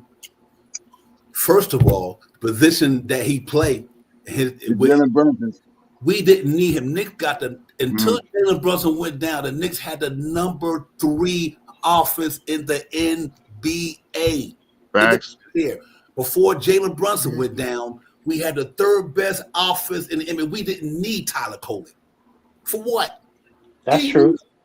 You didn't need him. That's true. We had the 3rd best offense in the league. So we didn't need Tyler Kolek. Well, I wasn't looking for him then, though. I'm looking at him now. I'm looking now. Yeah, we could use him. We could use him now. I get that. I'm not throwing shots. I'm not saying nobody. It's not directed to nobody. I'm just speaking in general. I have to do that because I want nobody to think that I'm saying that you was wrong or right. That's why I always say that. What I'm saying is overall, you don't need him. Tyler Kolek was a piece to pick up for the future. He's a future ball player. Pat Daddy's a future ball player. McCullough Jr., all these dudes, they future ball players. This is a win now team. Remember that, ladies and gentlemen. This is a win now team. This ain't no developing team. You don't develop a $186 million roster. You don't develop that. You go get it with it. I get it, but them dudes, the reason why they not playing because they not ready for this. And Tom Thibodeau feel like y'all cannot help me get to where I'm at because of who y'all guys are. We gotta drill that into our head because if Tom Thibodeau thought these guys was good, he would have been playing. He would have played them all. They'd have been playing. He plays 40 though. And look how long it took him to get there. Well, until he got hurt, you know what I mean. Right. And look how long it took him to get to there. And no reason he started playing because we got rid of Sims. Yeah, but he plays defense, so of course Tom is gonna want him. He plays defense. Exactly, that's exactly right. Yeah, he plays defense, and I think that's the reason why Tiz played hockey because he could play defense. And his is suspect every now and then until he get a couple of block shots here and there. I don't know, ladies. Right? No, I like his movement on the court. I think he had more offense than Sims did too. Remember, don't forget that he had a little more offense as well. So. Yeah, man. I would call it though. Let me just say one more thing. I think because of his skill level with floor generalship, distribution, I think he could help the team literally right now. I really do. Now I'm not talking about playing major minutes. I'm talking about just get the offense going. That's it. That's all I'm saying. Yeah, I think we got to talk. We got to talk to Coach Tibbs later. I don't know. That's the Tibbs thing right there. All I'm trying to do is what I'm trying to do is put y'all in the mind of what he's thinking. That's all I'm trying to do. I'm trying to put the Knicks fandom into mind the way Tom Thibodeau thinks. It's not even about me thinking it. I'm not even doing this up because I think this is what I think it is. I'm literally going off of what Tom Thibodeau is doing. It's not even about me. I'm using Tom Thibodeau's thoughts for him because this is what he is doing. This is the way he sees shit. So I'm just explaining where he don't get to tell y'all the media. I'm just telling you for him, but this is what he do. He's been doing this all his career. He played ball like that. He believed that he's gonna get. I think Shaw Powell got the best. I think one of the best things. Tom Thibodeau's circle of trust. Let me make a long story short. Like Shaw Powell say, Tom Thibodeau got a circle of trust. I trust these particular players for me, right, wrong, and different. This is what I believe. And that's what he do. That's what he do. You know, and I'm not mad because, like I said, we third in the Eastern Conference. Third in the Eastern Conference until we lost the other night. Had the 4th best record in the NBA. See that? So I'm good. I'm good with this shit. I still got Knicks going playing Boston in the second round with a powerful Game 7 on the line. I really believe that. I believe that in my heart, and I'm gonna stick to that in my soul. That the New York Knicks, when they get to the playoffs and everybody fully healthy, they're gonna be a problem. I believe that because I don't judge this show for one game every night. Anybody can lose on any given night, on any given Sunday. You don't bring your A game, get your butt wet. I don't care about that. What I care about is making sure that these guys stay mentally sharp and focused. So given night like last night, I was disappointed because they wasn't focused to me. You know, you can't Cat and Josh Hart, them can't be arguing at the refs. Fuck the refs. What they gonna do? They ain't gonna take the call right there in front of your Gotta play face. for the back host. Gotta play for the back host. Yeah. If he don't call something right then and there, wait till the play is over. Walk over to him, say, "Ref, come on, man, that was like, you know." But you can't argue with him. The next thing you know, your man done took 15 steps down court. Now he on a fast break and he get a layup because you up there worry about the ref said. So I get what Josh Hart went with that yesterday. He was like, "Listen, we got to start cat too. I get they getting fouled, but don't let them take you out the game though." See, that's where the mental fortitude coming at.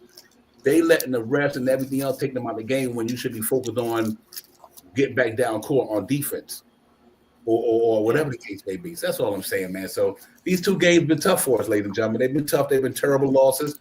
I'll be one, but like I said, no Jalen Brunson, you're gonna go 500. I'm keep telling y'all that over and over. Without Jalen Brunson, you're gonna be just who we are right now. And we ain't had Mitchell Robinson. Average.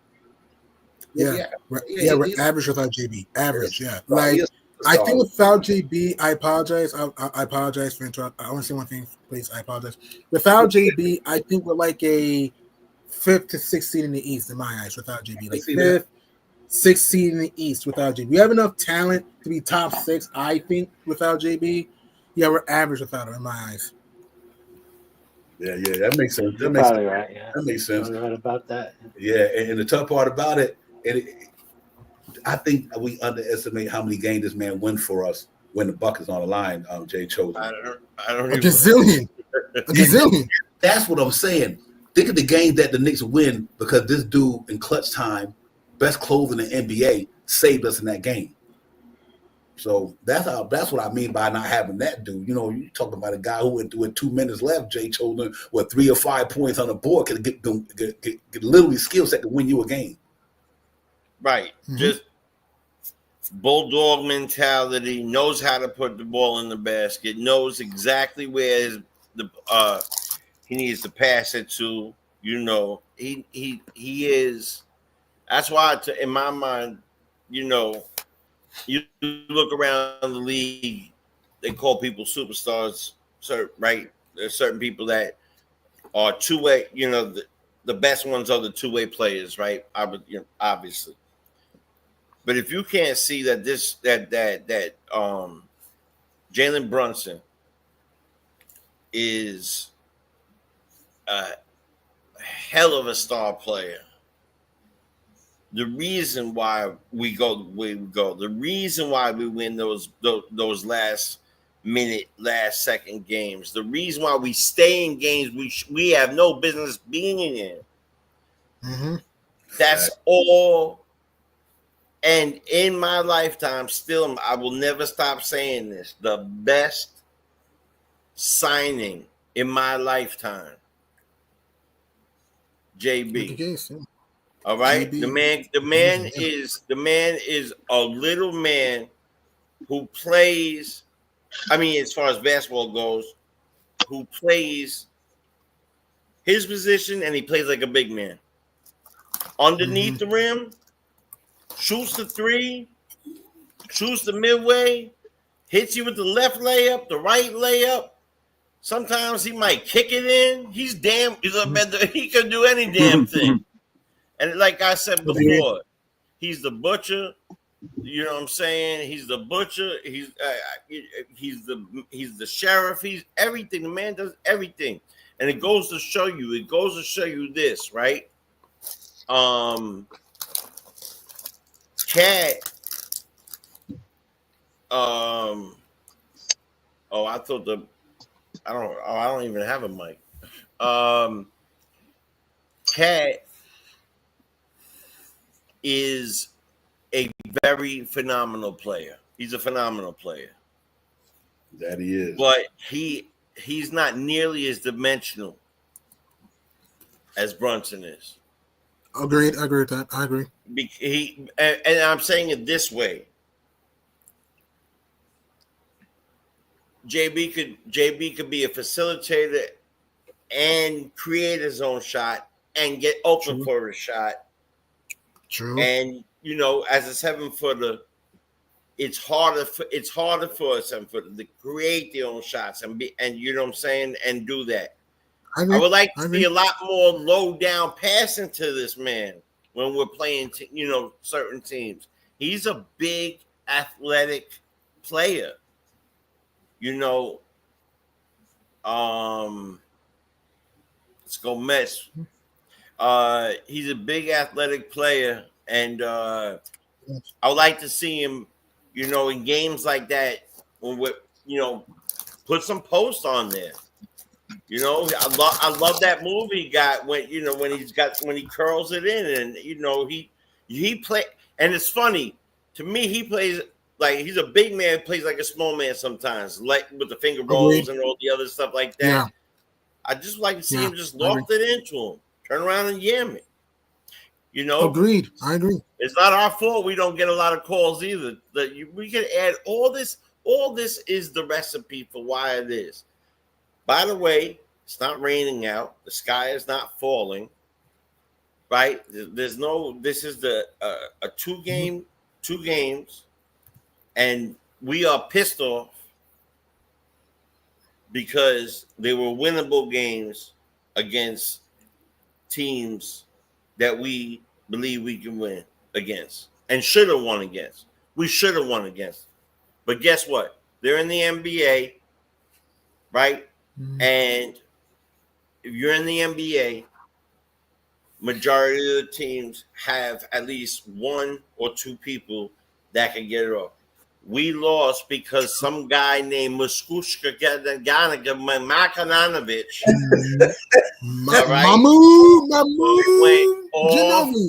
went off and had his best game of his life. He will never have that game again.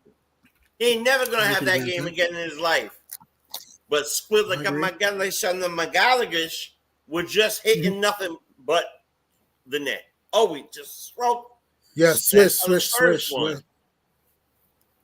And the Hornets are a young, more talented team than their record says. You know what I'm saying? And there was two teams this year that I felt that way about that, and they were all because of a lot of injuries, a lot of things like that. It would be Charlotte, and it would have been New Orleans. Those were the teams that I was like, man, if this team could get, you know, this guy, if they could stay healthy, this, that, and the third, there'd be a little bit of a problem. But they've always had that. The Charlotte's been like that for a long time. What's his face could never stay healthy. Gordon Hayward, he never stayed healthy. You know, so listen, man, it is what it is. You can't take it back. It's 2 games. 2 games. We're still in the 3rd position where we've been for months. We are right where we need to be. Yep. Exactly right where we need to be. Right where we need to be. Right where we need to be. And if you don't think that they're in there right now looking at themselves in the mirror, we're over here just talking. They're the ones playing. You know they're looking at something in the mirror going, what the fuck? Are you kidding me? They're getting it in. Yeah, let me ask Shop Powell a question. Shop Powell, quick question. If Mitch played last night, do you think Knicks win that game?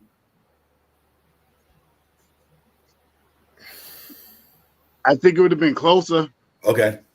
I think it could have been closer. I don't think they would have. Their interior defense would have been stronger. I think that a lot of that north and south that we seen last night against us, with being Cat and Precious in the backcourt, we wouldn't have seen as much as that last night. So that probably would have limited a couple of those shots going to the basket. So I think we'd have had a better chance to winning, of course. Yeah. Real talk. Hey, man, let me hit another thing I know everybody remember too.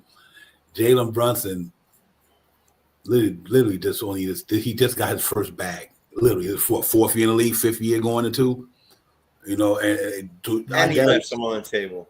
But listen, what I'm trying to say is, when Jalen Brunson get to the years, I mean the years like with Cat and all them dudes like that, them years, that's what his number's gonna be, yo. Mm-hmm. He doing this. He only been in the league. He been a starter since he came for the Knicks. This is 3rd year. 3rd year here. Mm-hmm. 2 years got it to the 2nd round twice. 1 year probably debatable. Ain't no debate with me because, like I said, I just know it'll be different. But The cat done got us. And what's so crazy about this, how good this cat is, nobody never think about this here. Not nobody, some people don't. The year before he came to the Knicks, Luka goes down, Jalen Brunson and Luka get back, go to the Western Conference Finals. Think about this here. This is how much of a different maker Jalen Brunson is. They went to the Western Conference Finals, sent Devin Booker home, sent Donovan Mitchell home, all in the same year, back to back. Jalen Brunson sent her home. Come to the East Coast, send Donovan Mitchell home, send Embiid home. Knicks go to the second round twice. The year he left Dallas, this is how important he is. Them dudes fell in the motherfucking play-in. Fell to the play-in with the same roster. Jalen Brunson leave. Did he even make the play? Right. And the reason, and they also lost the game purposely for Knicks wouldn't get that 10th pick. So Jalen Brunson goes from the West Conference Finals, gets to the next year, gets to New York Knicks. Julius Randle get injured the 75th game of the season, and he get injured in the playoffs. These facts are speaking here or not? This happened, right? I mean, they beat Cleveland. You're hurting me. Take Miami 6 games, and the only reason we probably couldn't have got further because a couple of guys just didn't have a good game. Obviously, that was RJ was playing phenomenal that whole playoff series too. He was killing it in the Cleveland series. RJ was killing it in the Miami series. But that game 6, Jalen. Yeah, he didn't play well. Neither did Randall. No one played well aside from JB. Jalen Brunson. And if that, we would have came back to New York for Game 7. So I saw that. And who knows what could have happened? Who knows? Right, you don't know what could have happened. Last year, Randall, Mitchell Robinson, Anunoby, Bogdan Bogdanovic go down in the playoffs. Here you got 25-10, 8-9, 16-6 with some of the best defense around and a sharpshooter off the bench, and they go to Game 7 against the Indiana Pacers, and Jalen Brunson breaks his hand in the series, and we lose in 7 games. All I'm saying is, y'all gotta put some respect on that young man's name. He is a winner. Everywhere he go, he won. Ain't a place Jalen Brunson haven't played basketball in his career, he haven't won. He won in high school. He won in college. True. He won in the NBA, 1 game or 2 games away from the Western Conference Finals, and he went into New York. And without Jalen Brunson, the New York Knicks don't go nowhere. That's a fact and a half. Now we're just a playoff team without JB. Just a playoff team. Without Jalen Brunson, the Knicks don't go nowhere. And you can see how it's playing out right now since he went down. We 500 or whatever. And that's why I say that's how important this cat is to this team. And the Knicks only go far as he go. That's it. I don't care who we got on this team. Jalen Brunson don't perform. Knicks ain't going nowhere. And he a high character. He's a high character person. I mean, just he brings everything to them, including the chips, right, Jay? Yep. Philadelphia don't go nowhere without Joel Embiid, like I said earlier. The Boston Celtics lose one of them top dogs they got, they ain't going nowhere. If the Lakers lose LeBron or Luka, they're not going nowhere. If the Thunder lose SGA, they're not going anywhere neither. If the Cleveland Cavaliers lose Mobley or they lose Donovan Mitchell, they ain't going. They're in trouble. Everybody in trouble when you lose your 1A dude. So I'm good with my squad. I think when the Knicks get in the play, if Jalen Brunson's back in the playoffs, that means if everybody back, I fucks with the Knicks. I'm big time. I fuck with the Knicks big time. Right, there'll be no more excuses. Yeah, bro. Right, exactly. There won't be no excuses. Just go and get it. Go get it done. But anybody think the Knicks getting go? Y'all think Detroit gonna beat the Knicks in the first round? Yeah, y'all wait for that one. I don't think that would happen. I got Knicks and when we signed him, we got him. That was like nothing for a superstar player. That first contract. Mm-hmm. Got it. And now with this second one, talking about the high character, left money on the table so other people can sign in. This guy wants to win. It's not just he can win. It's not just he is a winner. He wants to win. Nobody, I really believe this, that nobody wants to win more than him. Mm-hmm. Now, I don't know that, and I'm just saying that's how I feel, but the fact of the matter is Everybody got eyeballs. They watch those games. And like I know, they gave that man that ball.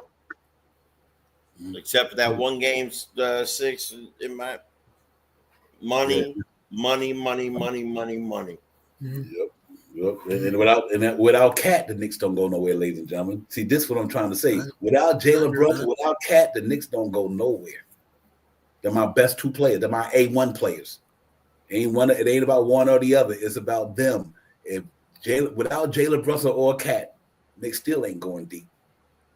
So we gotta hope that Jalen Brunson and Cat is there, just like Boston gotta hope that Jason Tatum and Brown is there, just like Luka and LeBron James gotta be there, just like Donovan Mitchell and that dude gotta be there. Without one of them dudes, we ain't going nowhere.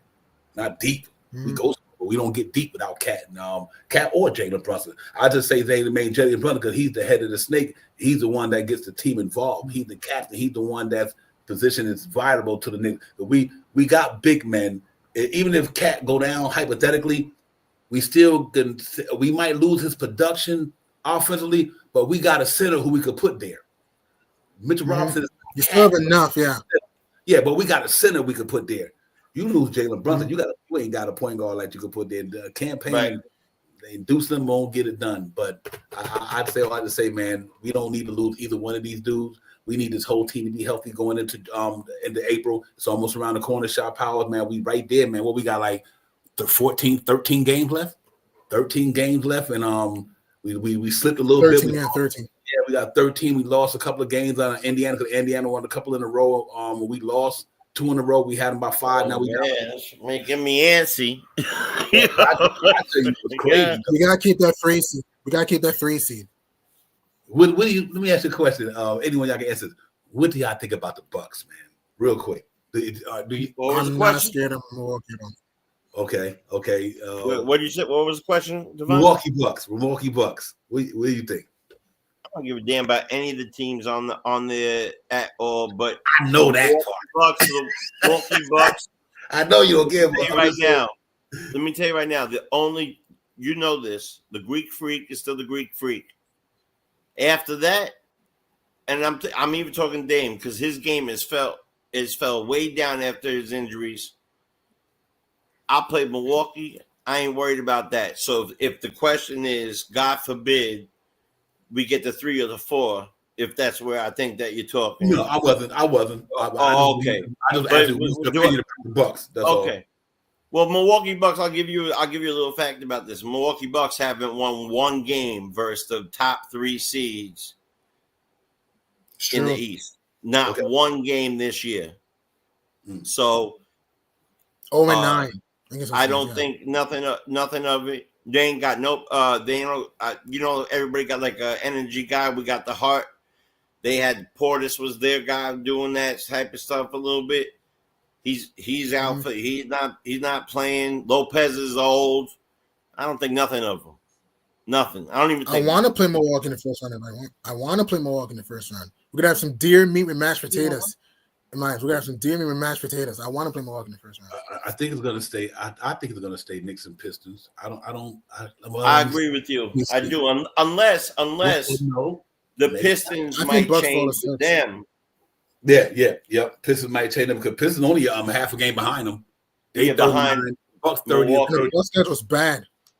Yep. So it really is Indiana, Bucks and Pistons. Pistons is literally half a game behind the Bucks. And they're to me right now, Pistons are a better team than the Bucks.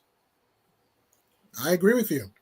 Right now, yeah, I agree. Not without Ivy, and they're but they got. I mean, Cunningham is special, man. And Kate is a dog. And you know how I feel about the center. I was looking to go get him this offseason. So they're in 4th right now, right? Who? Milwaukee. No, Milwaukee is Detroit 6. Milwaukee's 5th. Milwaukee's 5th. 5th. I thought. And Aces are 4th. All right. Yeah, so that mean it'd be Milwaukee against Indiana right now, right? 4th and 5th. Yeah. Yes. Yeah. Yeah. And Yeah. I'll be All right, honest. whatever. I think Indiana in that series. So I guess what Devon is saying is that if Detroit catches them, we would play Milwaukee being the home team in the third seed. Yeah. You know what? To be honest, I think I'd like to play. I'd rather play the Milwaukee right now. Let everybody get their legs under them. Right. We definitely could take them. We already took them twice this year. And I was with Chris Middleton, and Chris Middleton's better than Kyle Kuzma. And I was with K-Mid. K-Mid is a better playoff performer than Kuz. I'm not worried about Kuz in the playoffs. Damon's a light switch in the playoffs. Damon's on and off in the playoffs. And OG can handle Greek Freak. OG can handle Greek Freak. Exactly. And we didn't even have a handful of people. We didn't have a handful of people when we played this. This is early. We're talking about early. We're talking no Mitch, no Precious, no. We didn't have them. All right, let me ask you a question. G Money, who would you rather have in the first and the second round, Cleveland or the Celtics? If you had to pick one, Cleveland or the Celtics in the second round. Oh, good Sharif, man. That's a tongue twister because both teams give me the EBGBs. If I had to choose, I'd rather have the Cavs. I don't want to play either team. If I had to throw a dart at the bullseye, I'd rather play the Cavs. Okay. I think Celtics will wash us, and I think Boston will wash us. Cleveland, the only way New York beats Cleveland, you're going to have to start Mitch. Yep. If we play Cleveland, you're going to have to start Mitch on Jared Allen. I agree with that, definitely. That's the only way. And this may sound crazy. If you play Cleveland, I don't know about wash us. This may sound crazy. This may sound crazy. If you play Cleveland, you might. I'm not saying Tiz will do it.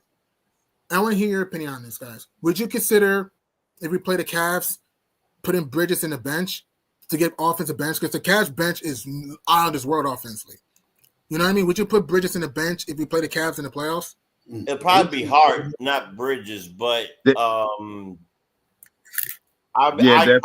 would consider putting either one of them on the bench. Hell yeah. I would want our two big men to start. Because they got two big men. They got it has to be that way. Let me tell you, let me remind you of one thing, and Devon knows where I'm going with this. Mitch owns their big men, both of them. Together. Mitch owns Allen. Same time. And now we have another 7-footer. And since Mitch got back, half his rebounds have been offensive. And so has Katz. Because that's what Mitch has done for him. I'm going to throw a monkey wrench in the whole shabil right here. I'm going to throw a monkey wrench in here. Right now, I think Magic beat Cleveland, and I think the Hawks beat the Celtics. It's possible. I doubt it. Hey, man walked on the moon. It's possible. I'm just saying. Gave me a whole before for a little while. I was feeling sick. One of those. If that happens, New York better make the NBA Finals. One of those 7-8 teams going to surprise one of those 1 or 2 teams. If that happens, the Knicks better make the NBA Finals. If that would have happened, if the Cavs and Seas would have go fishing in Hawaii early in the first round, in my opinion, the Knicks better make the NBA Finals if that would happen. I'd rather it be the Celtics, so I won't lie to you. I'd rather it be the Celtics than take the nosedive. Me too. I'm gonna tell you. True. I'd rather put the Cavs and Celtics if I had to choose. I can see why G Money said that due to the fact Celtics got they're starting 5 defense bananas, yo. Yeah, it's true. It's nasty. Who's with some snipers on the bench. Drew Holiday, White, Brown, Tatum, and Porzingis. But no, let me get that little hit now. Check this out though. Let me tell you something. Bring it to me. Mitchell Robinson, Cat, Anunoby, Mikal Bridges, and Jalen Brunson. I fucks with that against the Celtics. Exactly. Back. With Hart coming off the bench. I want to start Mitch against Boston. I don't think Mitch can handle KP from 3. I want to start Mitch against Boston. You know what? I think Mitch can get. But no, we don't need Mitch on. We put Cat on him and put Mitch on Horford. Yep. I mean, Hey, Horford That's ain't moving smart. around That's like smart. that, Yeah. and he ain't taking those 3-point shots That's against smart. Mitch like that. When he got to grab the ball, set his body up, and then shoot the ball, he ain't doing that to Mitch. You ain't giving Mitch No. no two remember steps this, to get to him. and remember this. And he don't rebound like either one of them. Sorry, Devon. And I think it's different with Mitchell Robinson, Julius Randle, and him instead of Mitchell Robinson, Anunoby, and Mikal Bridges. Facts. That's so to me. I think the difference maker is that Mitch is there's no shade on them. They just not defense players, ladies and gentlemen. It's not Julius Randle is not a defense player. At the time, RJ wasn't a defense player. Now Mitchell Robinson, you see what the defense doing with Anunoby and McKenna. So I say all this here. You throw Anunoby, obviously on Jason Tatum. On Tatum. OG and JT, yeah. OG and JT. Mikal Bridges, I guess on Brown. Yeah. On Brown. Definitely on Brown. 100%. You don't have a choice, yeah. Yep. You have no choice, yeah. I mean, obviously you put Cat at the power, but you want to guard Porzingis out on the perimeter, that's fine too. Yeah, Cat did a good job on KP last game, yeah. And then you got Mitchell Robinson in the middle. I don't have a problem with that against Boston because I have seen Jalen Brunson. Here's what I think I like the thing about Jalen Brunson to me than a lot of guys. Real quick, I'll pass it to you, somebody real quick. You got guys who like you got wings who could defend wings in the NBA. You know what I mean? That's a lot of them. You know what I mean? Like, and for every good wing scorer, there's a good wing defender. That's right. But it's not a lot of point guards who literally can handle Jalen Brunson's bag. I'm saying he is a different dude than a lot of point guards in the league. I mean, they're not a lot, yeah. Yeah, his bag is sweet. It's like, and Drew Holiday is one of the elite motherfuckers in it. But I also seen Jalen Brunson give him 30-something a couple of times. Right. So, and he's been hurt a few times. I think the problem comes down to the bench. Right, with their snipers. But what I like about this, though, even though they got snipers, we also got some good defenders on the bench. Like Deuce and Brock can defend. Josh Hart can defend. So if you got my man, what's his name? McBride on Pritchard, you know what I mean? Just to slow him down, do whatever. Or campaign with everyone. At least contain him, at least try to contain him, yeah. Yeah, right. Because they got side over, but I wanted Pritchard when he came out of college, believe it or not, ladies and gentlemen. This is facts right here. When Pritchard was, I was like, man, Nick should go get that boy. And I see why Boston got him. But I wanted him coming out. Yeah. He had a bag with him, man. I was like, this little dude can shoot this shit. You know what I mean? But anyway, and I think that you got the guy Hauser that you throw, like you could throw Shaman on him or whoever. I think they defend that good. At least slow down their 3-point shooting. I'm telling you, you're going to stop. Bad as we've been playing 3-point shooting this year, and we got a bad, our 3-point shooting is bad. But I think it might change. It started to change when Mitch and them got in there, and after the All-Star break, it got a little better. Let me put it like that. Not compared to what at the beginning of the season. So I say all that. It like Cleveland got the same thing. They got the Ty Jerome and all these guys, DeAndre Hunter. That's why I like Josh Hart going to the bench, Shot Powers and Jay Chosen. And I like Josh Hart going there for this reason. He could get his buckets now and allow my man Mikal Bridges to get more touches in the first unit. You know, you ain't worried about Mitch getting touches. Good point. So if you put Josh Hart on the bench, Mikal go back to his natural spot, the 2, a nice 6-7-2. And now the shot that Josh Hart was scared to knock down every now and then wide open, Mikal might get some of them shots. I think it might get split between Mikal and Anunoby now.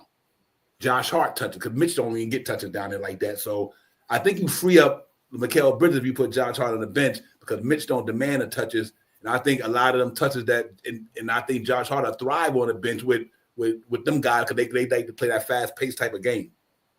Not only that, but he brings the rebound. He brings the rebound game to the with, and that's saying that you don't forget. You're probably also going to keep Cat or a mix of like Cat and Mitch in there once for a few minutes, just in the middle. But if they don't and they put in Precious, we're playing stronger. This is something that they're gonna have to start doing. Going back to the beginning of the show, that they're going to have to start playing that when this minute bullshit is up, because I do believe that they might be an upset too, And if it works in our favor, like if it's in our lane, in our path, we better. I want to see us start. Put Josh on the bench. Start Mitch. I don't give a shit if it's 10 minutes. I don't care if it's 10 minutes. That's coming. That's coming in a couple of weeks, man. That's going to be implemented once Jalen Brunson gets back. Yeah. Yep. And I know Jalen Brunson right now is working harder than any man has ever worked to get his foot right. I'm telling you, 100,000%. Well, he's out the boots. At least he's out the boot from when I had Tom Thibodeau. Yeah, and he's shooting free throws and stuff like that. So, Let JB rest and let JB rest. Shooting that with the boot. Yeah. Tibbs say, Tibbs hoping he get back a couple of games for the playoffs. He said, that's why I always like to hear the press conference, and I try to catch Tibbs when he having the post game review or talking in general. Because when you hear from them guys, then you pretty much say, okay, you know what, we literally heard it from a source. You know what I mean? Like not the outside source, but I think Mitch, Cat, Anunoby, Mikal, and Brunson, I think is still one of the better five starting in the Eastern Conference playoffs this year. I really do. I just think they got that. You know what I mean? And I think Mitch changes the game for the Knicks, ladies and gentlemen. I hate to tell you, Cat ain't got to worry about nothing no more. Go out on that perimeter, do like you did when you had Rudy Gobert down there. Just go play your game. You got to the Western Conference Finals. You can try to do it. You can try to get to the Eastern Conference Finals. I think Cat will be much better with Mitch out there because he won't put the wear and tear Cat down there, and with all the crazy packing that he getting beat up. Nobody calling foul sometime. He get hit a lot, ladies and gentlemen, because he's going hard as hell. The rest is not giving it to him. But I think if him and Mitch start, that's 2 7-footers, legit 7-foot. I see Mitch standing next to Cat Shot Powers. Mitch Robinson got to be damn near 7'1" or 2. He taller than Cat. I was like, when I was seeing him stand side by side, damn. So let's see how it goes, man. We got to hope to see how it goes, man. We get out of here in a few minutes, man. But we just want to get in and cut up from thoughts, man. Everything like that, man. Let's keep it up from a Knicks Real Talk perspective and a panel perspective and the chat perspective. Let's see how it goes, man. I'm ready for this team to get popping, man. Win some more games, trying to get back on a winning streak, and hopefully Mitch play the next couple of games without a back-to-back in a row. Agreed. But I don't have a problem with him missing last night's game because it ain't about the sprint. It's a marathon, ladies and gentlemen. We need Mitch Robinson for the marathon, and the marathon is about to come to an end. So, Tibbs, just do what you got to do, man. Bring that man along, but I like the way he played the other night, though. Boy, can you imagine we had that shit for the whole season? Shaw Powell, the way Mitch played the other night. They ain't nobody fuck with the Knicks. 17 minutes. Damn near a double-double. 2 steals, 2 blocks. 2 steals, block. And half offensive rebounds, which gives us the second chance from the money. Can't damn. Every game he got better. When he tramped that shit up to 20-something, it's over. And he hitting free throws. I think it was like 4. What was he? 4.7 or 4.6 or something like that. Gets that right. He was 80% for Span. He was comping his free throw. I think it was 4.6. I think it was 4.6. Yeah. Yeah, he was shooting 80% for his Span. Yeah. Yep, for a bit. He's solid. Check mark for this. He played in the whole year too. That's amazing. Man, a whole year. So yeah, but he got. That's why I said he's got advantage there too. Because this will be the 2 freshest dudes. Then they go into the playoffs. Jalen Brunson and Mitchell Robinson. Think about this here. Jalen Brunson, he gonna be fresh. I mean, he done this down in the last quarter of the season. So rightfully so is smart because he get a lot. And Mitchell Robinson. Now you got me hyped, bro. Fuck that. Mitchell Robinson. When them dudes be getting tired, Mitchell Robinson will just be revving up. He plays so damn low. Once he get that cardio together, Mitch gonna be going at it. I'm excited about Mitchell Robinson in the playoffs, man. I think he's gonna put some work in, man. I mean, he changed the game for the Knicks, man.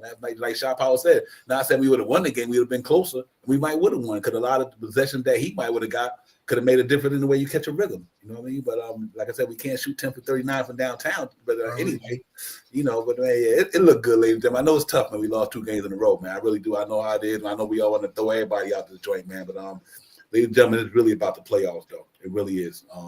When we get there, and you know something. I'm sorry. It's a wrap. We don't go to the playoffs and don't. If we go to the playoffs double perform, that's a whole different story. But let's hope it don't be that case. Go ahead, Jay Chosen. No, what I was going to say is it really has to do with, and I really believe this, man, the emotional side that people won't admit to, won't say, but to lose to this teams after we put up really, really good wins prior to these two teams. So because of that made it tougher for me. And I think that, that's why they say expectations are often, the path to a letdown, that to expect nothing. You go in there and you hope that your team do what they're supposed to do. You hope that X, Y, and Z does what they're supposed to do. So we go in there, we expecting to beat these dudes. So when we don't beat these dudes, all of a sudden the sky is falling. Meanwhile, we had some good victories prior to these two games. And that gets immediately forgotten. Immediately forgotten, not by me, that's what I'm saying, but it goes away because the expectations of beating the Spurs and the Hornets. And we don't. Yep. Because I thought, and that's it. And that's just really how the egg boils, brother. That's just it. Yep. Yeah, I thought they would lock games. I did. I thought the Knicks would win both of them, move on to 5 in a row, whatever. It didn't happen. It didn't happen, man. And like I said, I still believe in what this team could do, ladies and gentlemen. Because they gave me a sample size already. I seen the Knicks go in there and beat the top 2, 3, and 5th team in the West all in 1 week, and beat the crap out of them too. I seen them beat the Memphis Grizzlies at the time. Like 40. I seen them beat the Houston Rockets at the time, and who else was that? 4 or 5, one of them. And the only team we lost to at that time was the Lakers, and they smashed them all. I seen them smash Denver. I seen they bust a lot of these top teams butt this year. And we had to go overtime for that game, Devon. Right. And that tells me that what they're capable of. They just, now that I think that Mitch is back in the fold, I think this team is a little bit more better than they were before he got here. I think the Knicks is better with Mitch here than without Mitch. So that's why what gives me optimism is like, y'all, the Knicks sat here all year long, stayed in that 3 seed, like you guys said, all year long without one of their main defensive-minded demons. I mean, all year long, the Knicks stayed right there. They might have hit a lull in the action against this team or that team, but you know what they didn't do? They didn't falter, ladies and gentlemen. The New York Knicks did not falter all year, regardless of what happened. 3 spot. Yep, they did not falter. They still there, and they go into the playoffs again, 3rd year in a row. Let's see what happens. And they won 9 straight, and they won 7 straight, and they won 9, and they won 6. But we ain't never lose more than 3 at a clip, but twice 3. Yeah. Listen, man. It's like I said, man. It's the expectations. Don't listen. This team is getting fresh and ready. Bring the Bucks. Bring the I don't give a Bucks. Bring Detroit. Timbuktu. That team is fresh. And the bench gets stronger because we have to take one of these guys off and put our center in the middle. And they get better next year. That's why. I'll tell you why. You don't have to worry about campaign contract. You don't have to worry about Shaman's contract. You don't have to worry about, if you don't want to, you don't have to worry about Pressure Chewer's contract. Ladies and gentlemen, that's why I'm glad they did what they did this year, because they had to do it this way just to make sure they could compete. You know what I mean? Now think about next year, what they could do. Well, even if any players involved, Knicks got a chance next year to be even better. Now they could bring somebody better than Campaign and who more consistent. They could bring somebody in better than Landry Shaman who more consistent. So I get why they went through this year and what they're going through, because they just put this shit together. They had to. Because not everybody was available at the time. Let me put it like that. Not everybody was available at the time. But think about, they built this thing like, well, we're going to see how far we go this year. Then in the summer, we retool this thing. Now we're going to have maybe upward of 20 million or whatever.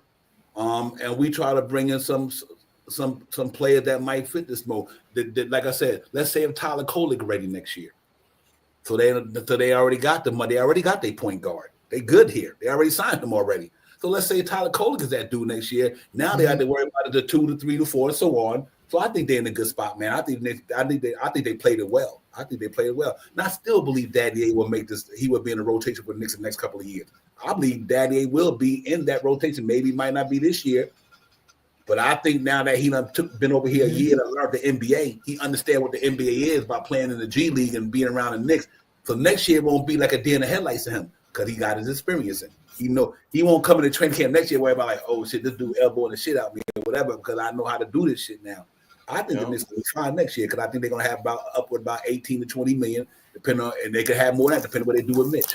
If they decide to keep him, they decide to let him go. But I got a feeling if Mitch was forming the player next year, he only make $12 million. Why would we let him go? So Mitch contract, they might just play out Mitch contract.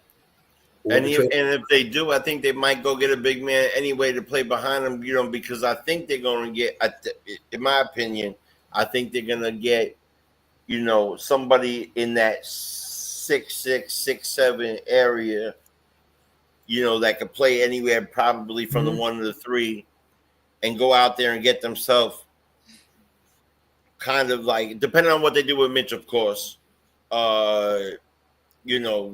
like a Mark Williams. If he's like on a cheap, they can put Mark Williams right in the back. You know why they do that?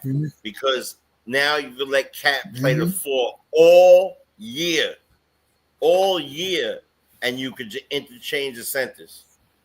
And I think if we had that now, I think if we had that for the last 25 games or 30 games, I think we'd be in a different position too. So I think the 15-man roster is already here with those 2 guys on the G League that we signed.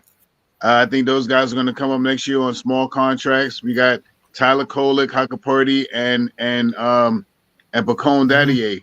You know what I mean? That's going to round up our roster. We probably not going to have Precious next year.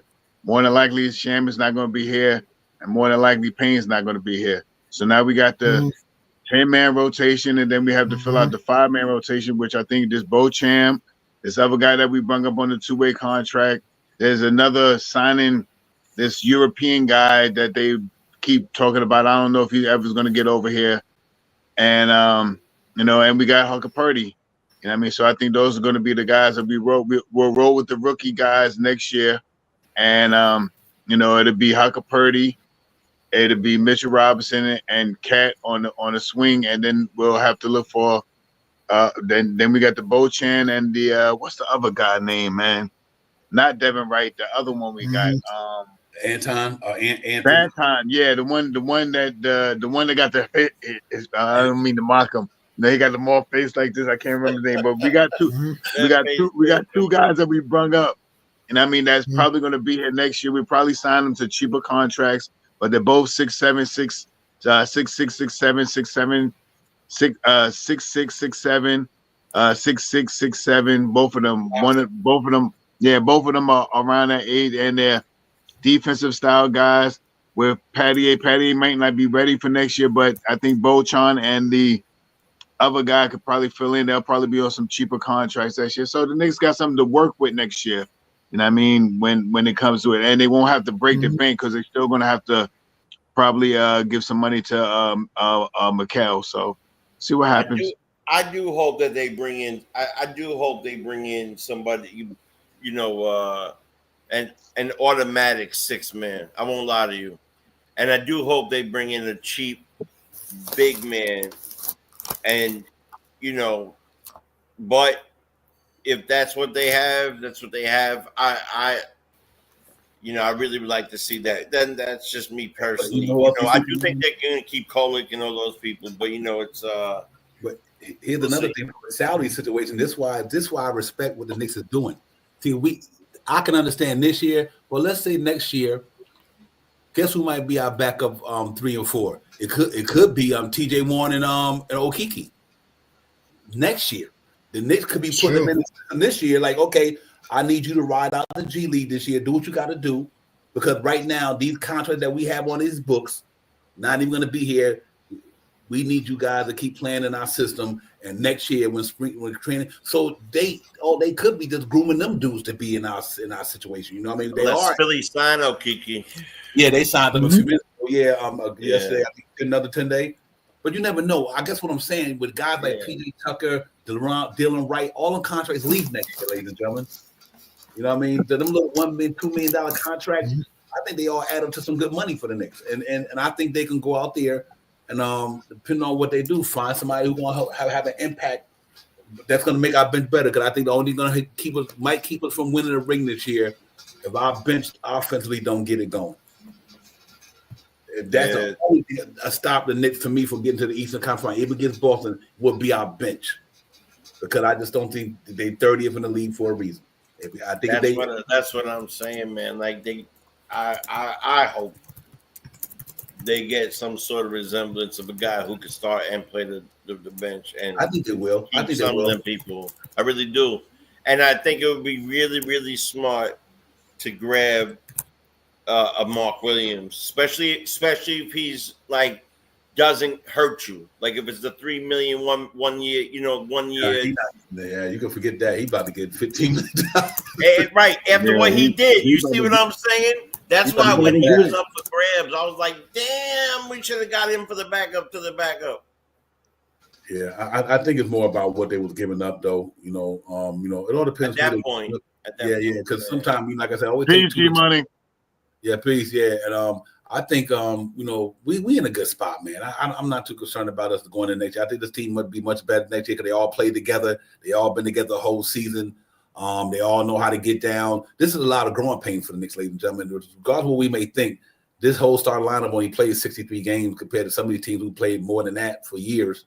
It's a growing process, and I think we did a good job of it so far. Jay Chosen and Shapa. I don't think the Knicks did a bad job at all with the roster they have under the circumstances.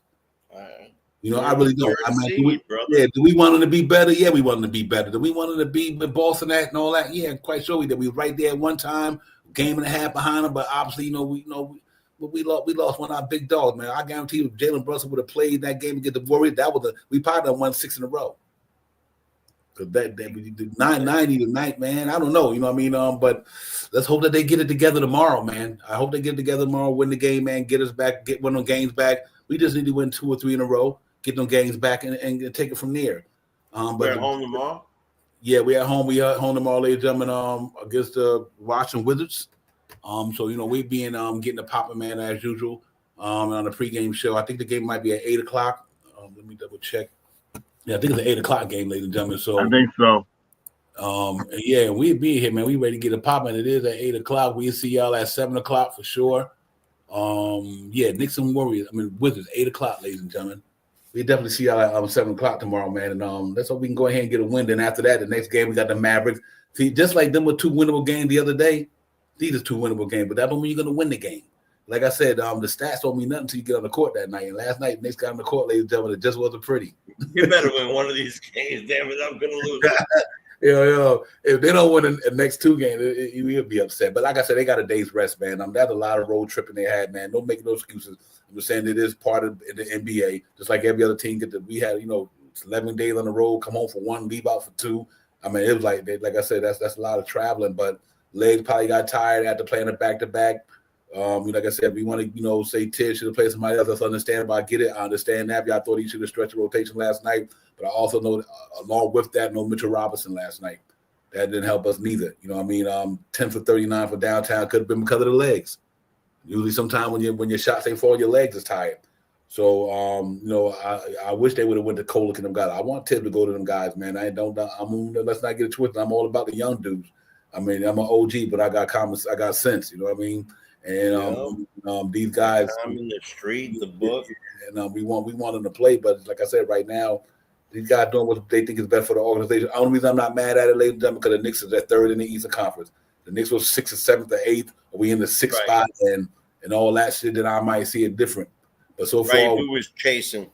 Yeah, right. So far, what he had put out there, his game plan so far this year, like it or not, with the talent we got us 3rd in the Eastern Conference, and I'm good with that. I'm good with that until somehow. Yeah, I can't wait till Jalen Brunson get back, ladies and gentlemen, and the playoffs get here. I'm not rushing it, but I'm going to get here. I can't wait either. I can't lie to you. I can't rush it though, because the faster it comes, the older I get, faster. Shit. I can't wait for Brunson to get back. I think that's one of the things too. You know, Yeah. like it's hard. Listen, man, this is a long season. I got a question for y'all real quick though.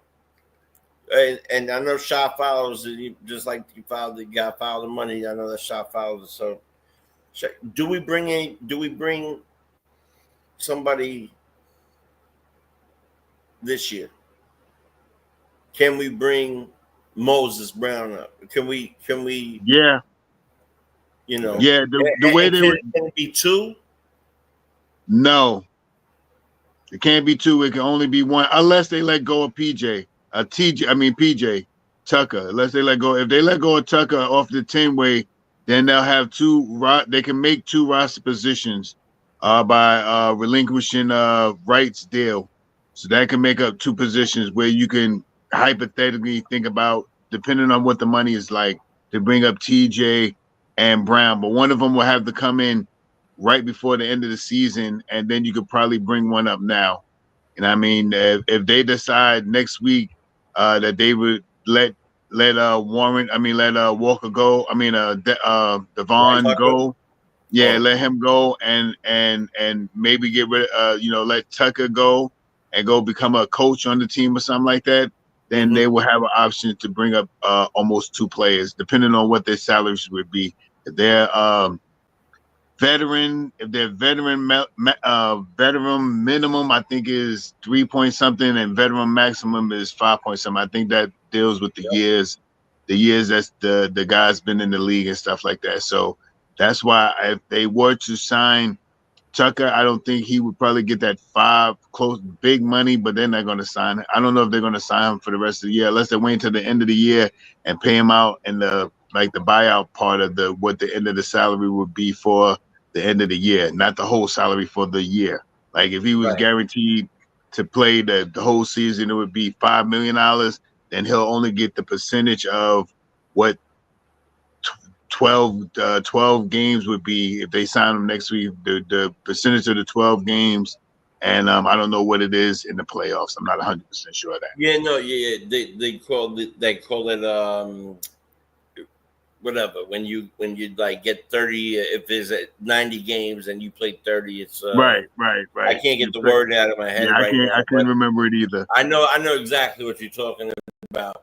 I read a handful of times that they were going to do that with DeLon's contract, and also I'm wondering if it's smart.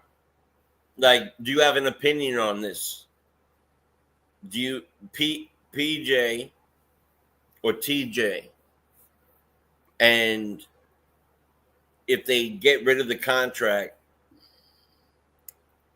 do you have a preference? Do you have a preference of who stays, who goes? Do you want these two guys to come up? Do you want PJ to stay at that? I'm just throwing something out there. Yeah, I think I got my preference. I'll be honest with you. If they're not going to use, I like PJ's energy. I like what he brings to the to Hart and stuff like that. But if they're not going to play, let's say, I really would like to see TJ up here because he's been playing his ass off all year. And if possible, if they're going to do two, Moses Brown to back up our center so Cat could stay at the 4. Who you want? You want me to go, Devon? Let me just say, I'll say something real quick. Doubt they would use Brown, to be honest with you, as much. But if let him answer your question, Jay. Go ahead. If it was me, Jay, right now, I would bring up Brown. The reason why, because we're going to start Mitch. If they're going to start Mitch in the starting lineup, I would bring in Brown to have him as the center. You know what I mean? And you know what I mean? And then then they can.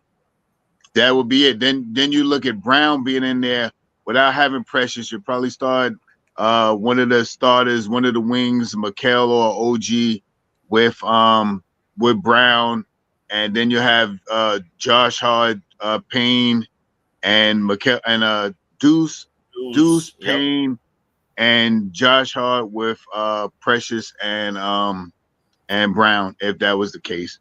I mean, because if they're going to implement in my opinion, if they're going to implement Mitchell Robinson into the starting lineup, then they would have to have a backup, and I'm not sure if they're ready to go back up with Precious as the backup center. I think they will, though. I'm with you 100%. I'm saying I'm not sure who they would play as far as like how much he would play as far as if we depending on who's coming up and whatever it might be. But if you brought up one person right now, I bring up the backup center too. But I was talking more like PJ or TJ.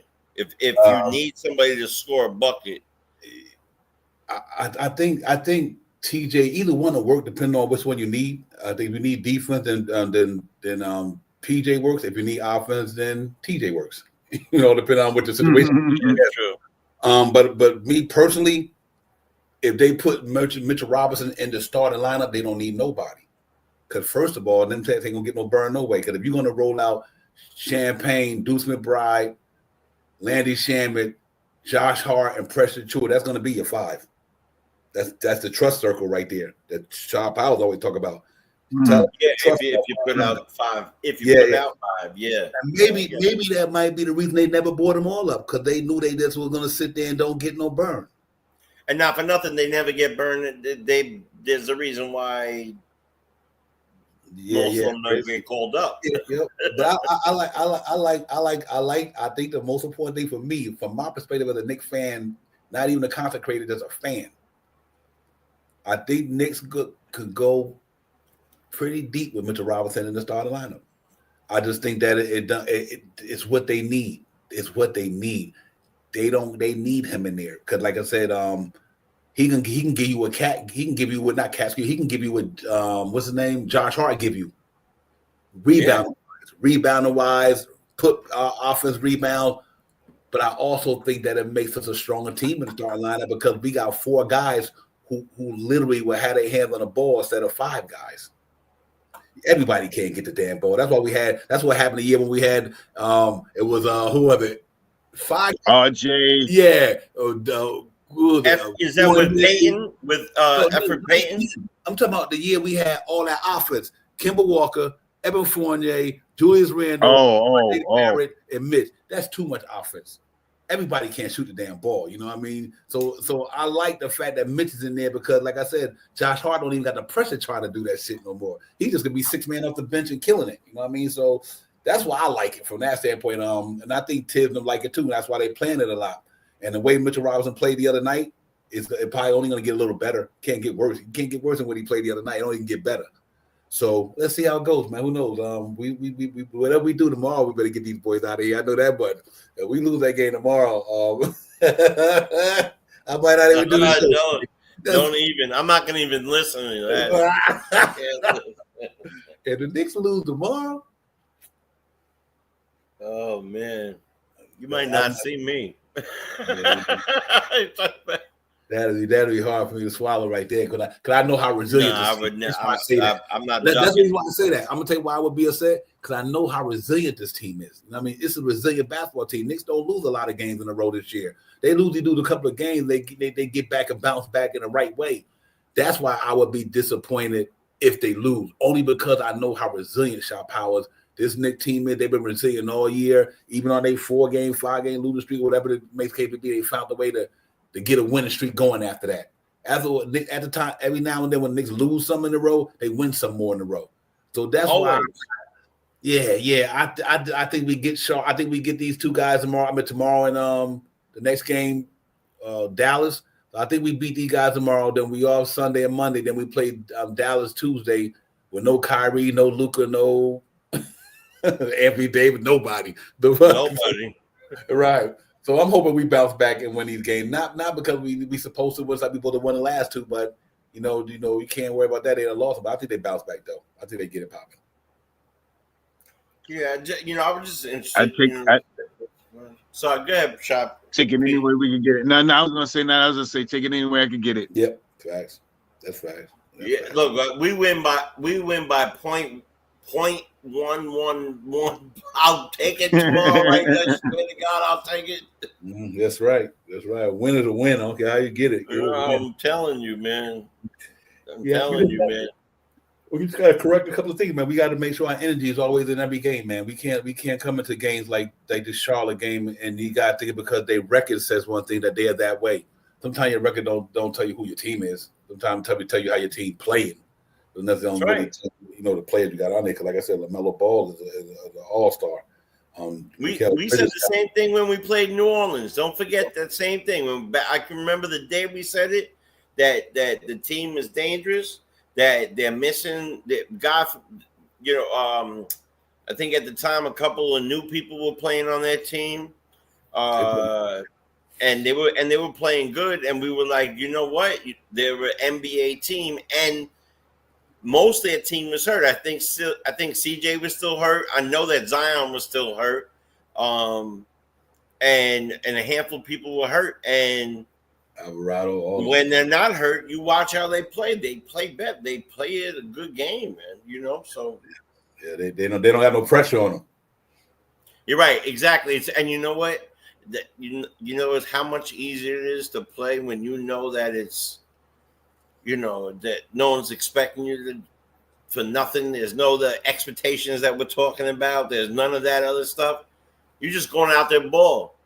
Meanwhile, we out there got to keep third place. Got to wait for Brunson. We got to do this. Hope Mitch gets back. They just balling. All right, let me ask you a question real quick. Sean Powers, Knicks Wizards, win or loss?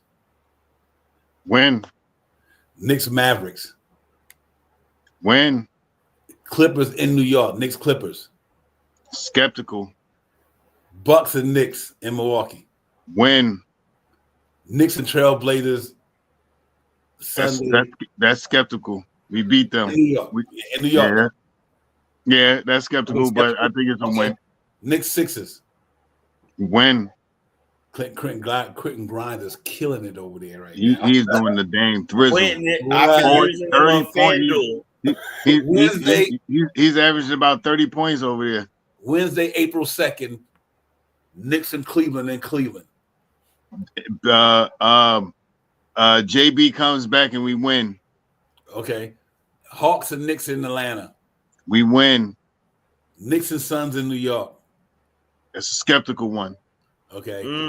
Knicks and Celtics April 8th in Madison Square Garden. I'm not even going to predict it to the game. I want to amp myself up. I want to win. I'm going to say a win, but I'm gonna bring it to fruition. I'm gonna do my voodoo. I'm gonna do. April 10th, Knicks and Pistons. That should be a win. April 11th, back to back. We played these guys 4 times this year. All of them are back to back. Knicks and Cleveland in New York. Yeah, I want a big win on that one. Everybody should be back by that one because that's like towards the end of the year. That's everybody should be back. Mitch should be healthy. JB should be back by then. JB got to get back in the next couple of games because he want to end his season with at least 5 more games. I think he's at 60 game threshold. You got to get to that 65 to be nominated for any of these accolades for the season. So he got to be back soon. So 100%, man. And I agree with most of those things that you just said too. And by the way, I did the same exact thing you just did right now, Divine, today when I looked at the whole. I remember too. When we played Cleveland and I'm gonna tell you what's interesting. It might not even be playing because all of us might have been unclinched what we want to be. Like Cleveland might not even play they play that, but they play. I was gonna say same stuff. Yeah, we need 6 to clinch. Yeah, Cleveland needs, I think, 4. I don't know. Cleveland is already. I don't know if they clinched, but I think they clinched, right? Yeah, they clinched. They clinched. I was going to say Boston. I wasn't sure, but yeah, I think Boston is clinched. We got to be up. We 3 games up. We got to have more than 8 games out of these next 15, and we up 5. We have 3 games, so we need about 4 or 5 wins to actually clinch. Right. Then once that's why I said that's why I was doing it. So. If we clinch by a certain time, I would say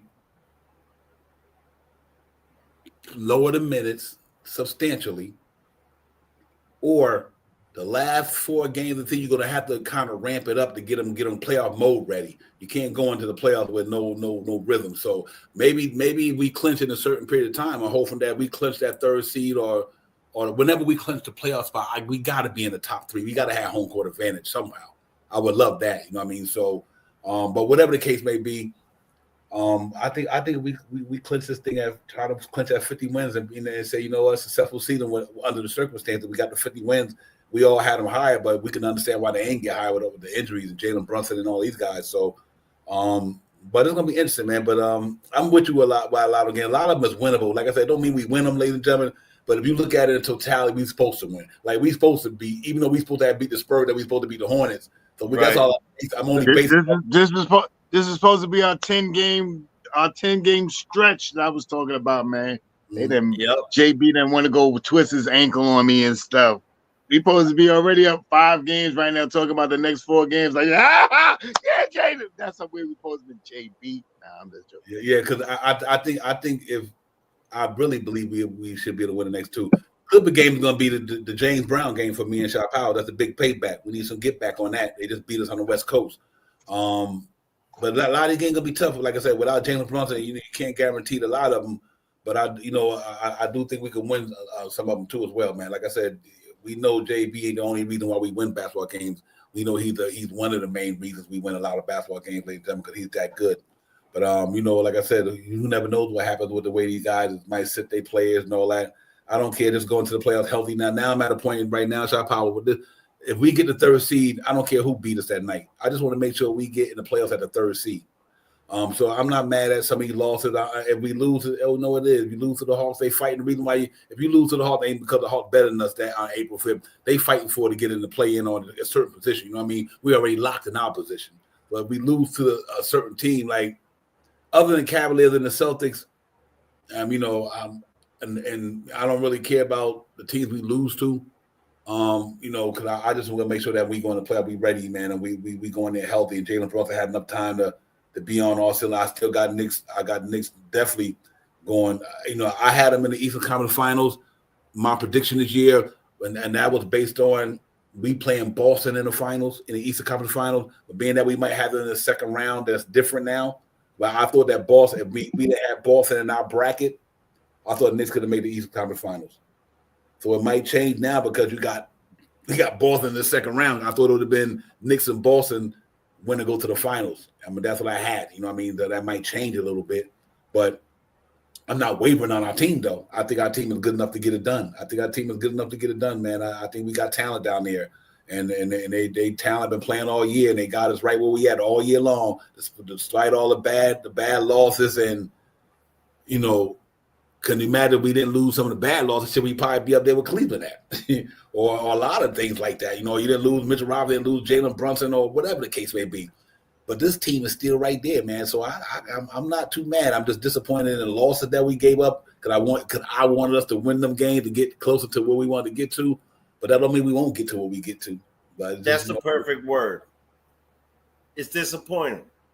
Mm-hmm. It's disappointing. Disappointing. That's all. It's just disappointing. That's the word. You know what it is? I was frustrated at first, but the truth is I'm disappointed because I know even with the bench being what it is, those are beatable teams. So you get disappointed knowing that. And don't listen, I get disappointed losing to OKC. So I'm definitely getting disappointed losing to the Spurs. And I don't give a damn who our bench is. I really like this. I really, really think it's Cat season right now. Like, he's got to step up. And I mean, don't get me wrong. Mikhail's got hit over 20. Josh Hart's had a couple of stinkers. It's time for him to get back up on there. And I believe he will. The last time I called that, but I won't do it till tomorrow. But, the last time I called for it, he did what I asked. But I'm going to say this. There's no reason why Cat can't go off for 50 tomorrow. No reason. Yeah, I'm real quick. I want to say something, and this is important too. Ladies and gentlemen, you could literally lose on any given night. Think about who the Cleveland Cavaliers just lost 3 games in a row. 3 games in a row. Cleveland, 3 games in a row. And now they all, even though now their record don't look too far from Boston. They 56-13, Boston 50-19. At one time, our record didn't look too far from Boston until we lost a couple in a row. You know, we were what I mean? down by 2. Yeah, and it happens that way right now.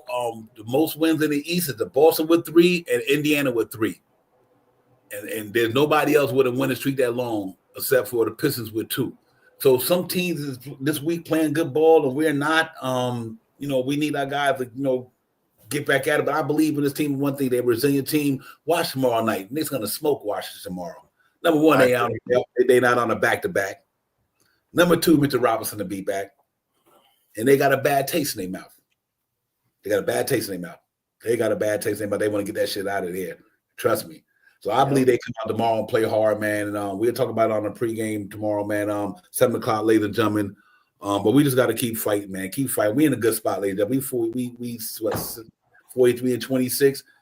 Win 2 games back. We still be 19 games under 500. Then we go in there to and try to get the Clippers out of here, whoever. Let's get it, man. We still right there. Win 2 games, we 45 wins. I think we get to 50 for sure. No question about that. Jalen Brunson, without Jalen Brunson, I think Knicks can win 7 out of 13 games. So I do believe we get to 50 wins. Obviously I wanted more, but but I take the 50. 50 means you definitely in the playoffs. You in the top higher echelon. And I think we get there, man. So let's see how it goes. But listen, we'll see y'all tomorrow, man. Let me let Jay Children, Shop Power get their last words in chat, and everybody. Thank y'all for hanging in there with us, man. On a little bit of baby marathon. Yeah, a little marathon tonight. Baby marathon, but we enjoy it, man. Sometimes we sound crazy, but we enjoy it though. We enjoy being here with you guys. But Jay Children, give me your last words, my brother. We get up out of here. Yeah, man. Listen, man. You know what, man? I just wish everybody blessings. Stay safe. Stay warm. God bless you and your families. I always want to see people do well. I'm a positive dude. So that's what it's about for me. As far as my Knicks go, I love it. No hyperbole. That must have been the crib. That's just dope. Listen, man, I enjoyed this Gilligan's Island 3-hour tour. 3-hour tour. Yeah. And the skipper too. But anyway, gotta get a coconut hut now. I'll be just fine. Right. Anyway, listen, man. I always enjoy kicking it with you, my brothers, and talking. I think a lot was put in today. Was said needed to be. Everything that said today was perfectly said, and I enjoyed it. And I look forward to a Knicks victory. Yes. Yes. I look forward to a Knicks victory. And get all that yuck, out. We'll be fine. We'll be fine. And that's the last words I want to say. The Knicks will be just fine. We will be just fine. We are the New York Knicks. We've been in third all effing season. We're good. Yep. Got a good team, man. Cheer them on. Let's get it. Sharp power. Oh, and press like. Don't forget it's free. And definitely subscribe. It's free. You've been here for 3 hours. I ain't closing out nothing with nothing real quick, man. Thank you, Jay Chosen, for coming in. Divine salute to you as always, my brother. Salute to the family in the chat. We'll be on tomorrow, 7 o'clock, pregame. Tell a friend to tell a friend. Come on in and let's get it. Yeah, real talk. I'm just to piggyback on the chat. I might have to join y'all. We lose that game tomorrow. We all rioting. We going crazy. Knicks lose that game tomorrow. Yeah, I mean, y'all gonna see a side of Divine you ain't never seen. Nah, real talk. It's all love. But listen, man, salute to the chat, man. Rasul, Queen Darlene, Prizzy was good. Thank you. Go Nick Yak, Met Nick fan. Let's go. AP. Salute to everybody building D-Roz. You name it, you claim it, my man. Salute to all you ladies and gents. Thank y'all for coming in. Real talk, man. On Diaz, everybody, man. Salute. I got to always salute to, everybody in the building. Listen, man, let's get this win tomorrow. We need one bad, man, because it's like the sky falling in New York right now. We need to stop that momentum, man. We had 2 bad losses. We don't need no more right now. We just need to get a win. Get a win any way we can. Keep getting this thing ready until April the 17th or the 18th or the 19th. That's when the playoffs start. Last game of the season is the 13th. So you might say that weekend around the 17th. We been going to NBA playoff basketball, ladies and gentlemen. That's when all this shit count then. So, it's going to be fun. It's going to be exciting, man. I'm looking forward to it. Y'all just keep looking out for the channel. Make sure you hit that like, subscribe button for your brothers, man. We on here all day, every day. Same real time, same real channel, man. It's all good, man. We appreciate y'all. Jay Chosen. Peace. Peace, Queen Darling. Peace to the family, man. Let me get this bid up. We get on out the building. Here we go. Let's go.